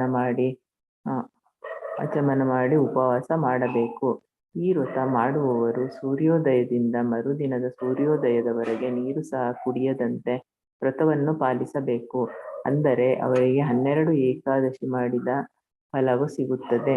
ದ್ವಾದಶಿಯಂದೇ ಬೆಳಗ್ಗೆ ಎದ್ದು ಸ್ವಚ್ಛ ಸ್ನಾನ ಮಾಡಿ ಬ್ರಾಹ್ಮಣರಿಗೆ ವಿಧಿಪೂರ್ವಕವಾಗಿ ಜಲದಾನ ಇಲ್ಲವೇ ಸುವರ್ಣದಾನ ಮಾಡಿ ನಿತ್ಯದ ಕರ್ಮಗಳನ್ನೆಲ್ಲ ಮುಗಿಸಿ ಅನಂತರ ಬ್ರಾಹ್ಮಣರ ಸಹಿತವಾಗಿ ಭೋಜನ ಮಾಡಬೇಕು. ಭೀಮಸೇನ ಈ ಪ್ರಕಾರ ವ್ರತ ಮಾಡಿದರೆ ಯಾವ ಪುಣ್ಯವು ದೊರೆಯುವುದು ಅಂಥದ್ದನ್ನು ಕೇಳು.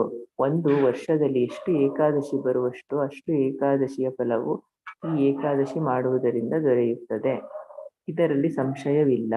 ಕಾರಣ ಈ ವ್ರತವನ್ನು ನನಗೆ ಶಂಖ ಚಕ್ರ ಗದಾಧಾರಿ ಆದ ಕೇಶವನೇ ಹೇಳಿದ್ದಾನೆ. ಆ ಏಕಾದಶಿಯ ದಿವಸ ಆಚಮನದ ಹೊರತು ಒಂದು ತೊಟ್ಟು ನೀರು ಸಹ ಕುಡಿಯದೆ ಮಾಡಬೇಕು. ದ್ವಾದಶಿ ದಿನ ವಿಷ್ಣುವಿನ ಪೂಜೆ ಮಾಡಿ ಗಂಧ, ಪುಷ್ಪ, ಧೂಪ, ದೀಪ ಹಾಗೂ ಸುಂದರ ವಸ್ತ್ರಾಲಂಕಾರದಿಂದ ಪೂಜೆ ಮಾಡಿ ಜಲಕುಂಭವನ್ನು ಹರೇ ಕೃಷ್ಣ ಮಾತಾಜಿ. ಹರೇ ಕೃಷ್ಣ ಮಾತಾಜಿ. ಹರೇ ಕೃಷ್ಣ ಪ್ರಭುಜಿ. ಧನ್ಯವಾದ. ಲಲಿತಾ ಶೆಟ್ಟಿ ಮಾತಾಜಿ ಓದಿ ನೆಕ್ಸ್ಟ್. ಅರ್ಥ ಓದಿ. ಹರೇ ಕೃಷ್ಣ ಮಾತಾಜಿ. ಹರೇ ಕೃಷ್ಣ ಮಾತಾಜಿ. ಇಲ್ಲಿ ನಾನು ಓದಿ ಕೇಳ್ತಾ ಎಲ್ಲಿಂದ ಯಾವ ಹೌದಾ? 39 ಅಲ್ಲಿ ಶ್ಲೋಕ ಇದೆ ಅಲ್ಲ, ದೇವದೇವ ಋಷಿಕೇಶ. ದೇವದೇವ ಋಷಿಕೇಶ ಸಂಸಾರನ್ನವತಾರಕಂ ಉದುಕಂಬ ಪ್ರಧಾನನೇನ ನಯಾಮಾಂ ಪರಮಾಂ ಗತಿಂ. ಈ ಮಂತ್ರ ಪಠಿಸುತ್ತಾ ದಾನ ಕೊಡಬೇಕು. ಆದ್ದರಿಂದ ಏನು ಫಲವು ಸಿಗುವುದೆಂಬುದನ್ನು ಕೇಳು. ಸರ್ವ ತೀರ್ಥಗಳ ಮತ್ತು ಸರ್ವ ದಾನಗಳ ಮಾಡಿದ ಪುಣ್ಯವು ಈ ಏಕಾದಶಿ ಮಾಡುವುದರಿಂದ ದೊರೆಯುತ್ತದೆ. ಹೇ ಭೀಮಸೇನ, ಈ ಮಾತು ಸತ್ಯವಾಗಿ ನಾನು ನಿನಗೆ ಹೇಳುತ್ತೇನೆ. ಈ ಏಕಾದಶಿ ಉಪವಾಸ ಮಾಡುವವರಿಗೆ ಯಮ ಕಿಂಕರರು ಸಹ ಮುಟ್ಟಲಾರರು. ಅವರ ಅಂತ್ಯಕಾಲದಲ್ಲಿ ಪೀತಾಂಬರಿಧಾರಿಯಾದ ಶಂಖ ಚಕ್ರಾದಿಗಳನ್ನು ಹರೇ ಕೃಷ್ಣ ಮಾತಾಜಿ ಕಾಣ್ತಾ ಇಲ್ಲ. ಸ್ಕ್ರೋಲ್ ಮಾಡಿದ್ದೀನಿ ಮಾತಾಜಿ, ಬರುತ್ತಾ ಇವಾಗ. ಎಲ್ಲಿಂದ? ಧರಿಸಿದ ವಿಷ್ಣು ದೂತರು ವಿಷ್ಣು ಲೋಕಕ್ಕೆ ಒಯ್ಯುತ್ತಾರೆ. ಆದ್ದರಿಂದ ಈ ವ್ರತವು ನೀರು ಕುಡಿಯದೆ ಪಾಲಿಸಬೇಕು ಮತ್ತು ಗೋದಾನ ಮಾಡಬೇಕು. ಅಂದರೆ ಮನುಷ್ಯನು ಎಲ್ಲಾ ಪಾಪಗಳಿಂದ ಮುಕ್ತನಾಗುತ್ತಾನೆ, ಪರಮ ಗತಿಯನ್ನು ಹೊಂದುತ್ತಾನೆ. ಏ ಜನಮೇಜಯ ರಾಜನೇ, ವ್ಯಾಸರ ಈ ಮಾತು ಕೇಳಿ ಎಲ್ಲಾ ಪಾಂಡವರು ಆ ಏಕಾದಶಿಯನ್ನು ವಿಧಿಪೂರ್ವಕ ಆಚರಿಸಿದರು.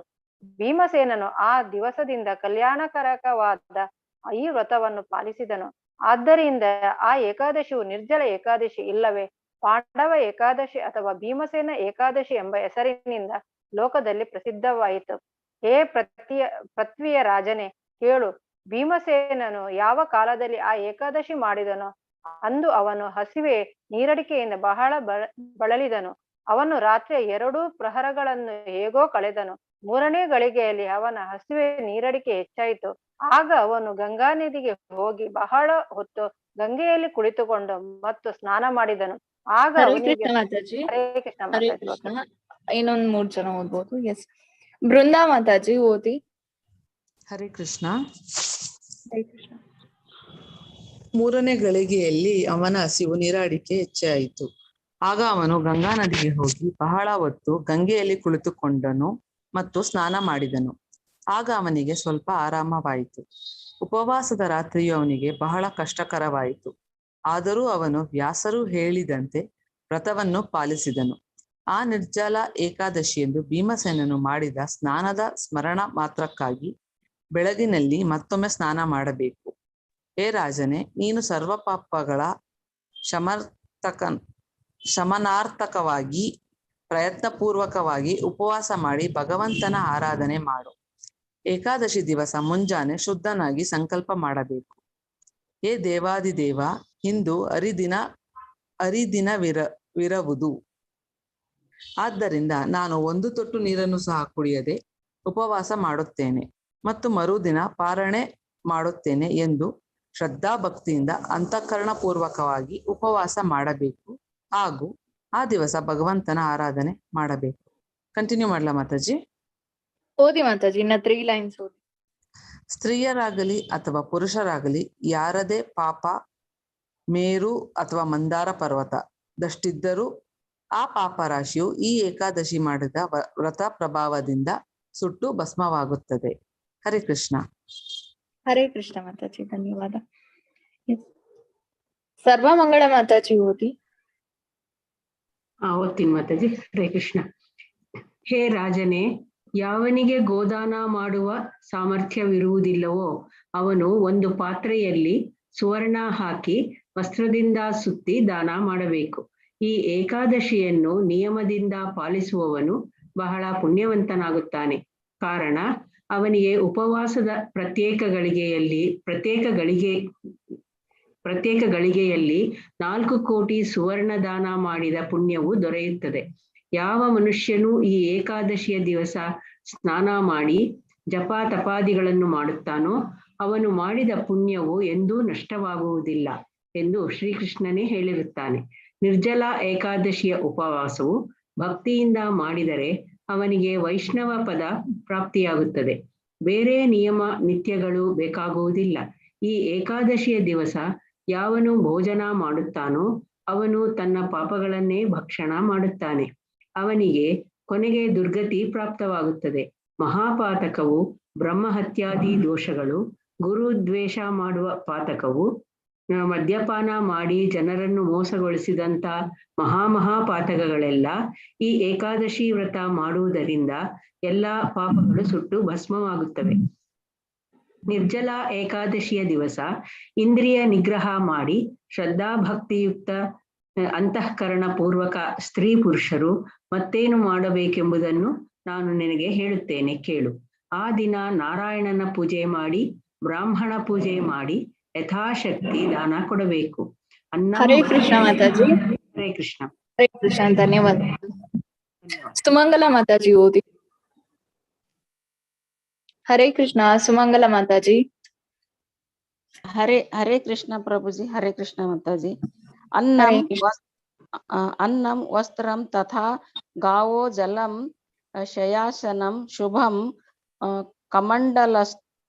ಕಮಂಡಲಸ್ತಥಾ ಛತ್ರಂ ದಾತವ್ಯಂ ನಿರ್ಜಲಾದಿನೇ. 53. ಹೇ ರಾಜನೇ, ಬ್ರಾಹ್ಮಣರು ಸಂತುಷ್ಟರಾದರೆ ನಾರಾಯಣನು ಸಂತುಷ್ಟನಾಗುತ್ತಾನೆ. ಯಾವನು ಈ ಏಕಾದಶಿ ವ್ರತ ಮಾಡುವುದಿಲ್ಲವೋ ಆತನು ಆತ್ಮದ್ರೋಹಿ ಆಗಿರುತ್ತಾನೆ.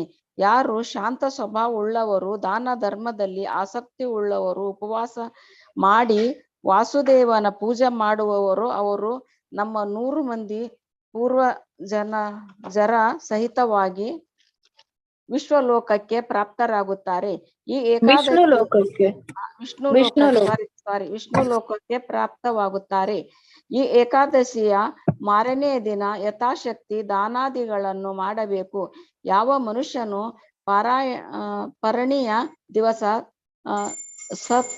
ಸತ್ಪಾತ್ರ ಬ್ರಾಹ್ಮಣನಿಗೆ ಪಾದರಕ್ಷೆಯನ್ನು ದಾನ ಮಾಡುತ್ತಾನೋ ಅವನು ಸುವರ್ಣದ ವಿಮಾನದಲ್ಲಿ ಕುಳಿತು ಸ್ವರ್ಗಕ್ಕೆ ಹೋಗುತ್ತಾನೆ.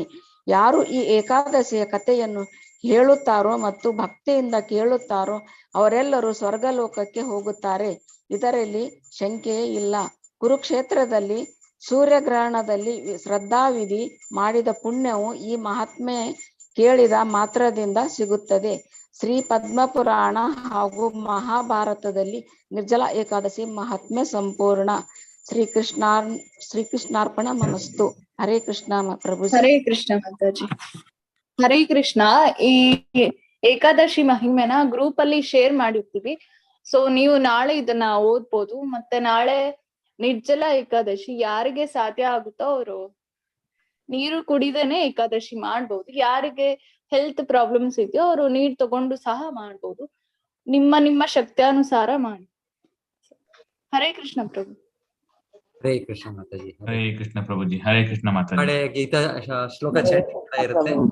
ಬೆಳಿಗ್ಗೆ 10ರಿಂದ 1ಕ್ಕೆ ದೊಡ್ಡವರು, ಸಂಜೆ 4ರಿಂದ 7 ಮಾತಾಜಿದು ಮಕ್ಕಳು, ಚಿಕ್ಕ ಮಕ್ಕಳು, ಮತ್ತೆ 7ರಿಂದ 6:30 7ರಿಂದ ಅನ್ಸುತ್ತೆ ಯುವಕರು.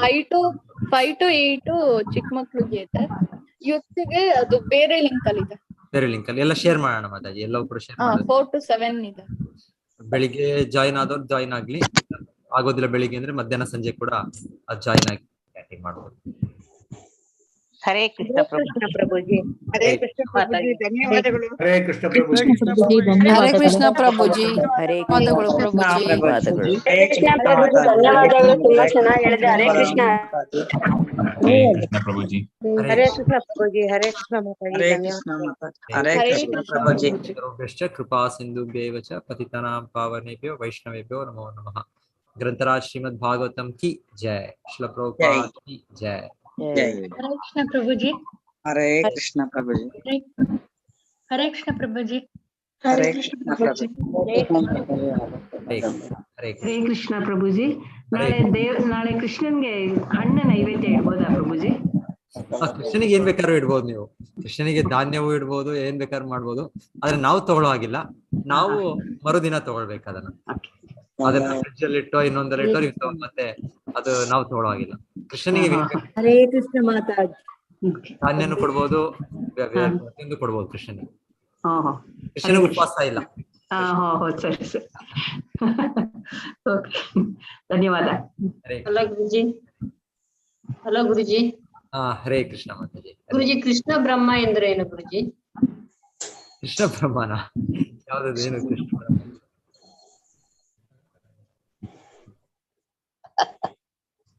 ಕೃಷ್ಣ ಪರಬ್ರಹ್ಮ. ಪರಬ್ರಹ್ಮ, ಪರಂಧಾಮ, ಪವಿತ್ರಂ ಪರಮಂ ಭವ. ಇಲ್ಲ ಗುರುಜಿ, ಇದು ಕೃಷ್ಣ ಬ್ರಹ್ಮ ಅಂತ ಅದೇ ಗುರುಜಿ 8 ಚಾಪ್ಟರ್ ಅಲ್ಲಿ, ಭಗವದ್ಗೀತೆ 8 ಚಾಪ್ಟರ್ ಅಲ್ಲಿ ಕೃಷ್ಣ ಬ್ರಹ್ಮ ಅಂತ ಅದೇ. ಆದಿ ದೈವ, ಆದಿಭೂತ, ಆದಿ ಯಜ್ಞ ಅಂತ ಅದೇ ಗುರುಜಿ. ನಮ್ಮ ದೇಹದಲ್ಲಿರೋ ಆದಿ ಯಜ್ಞ ಯಾರು ಗುರುಜಿ?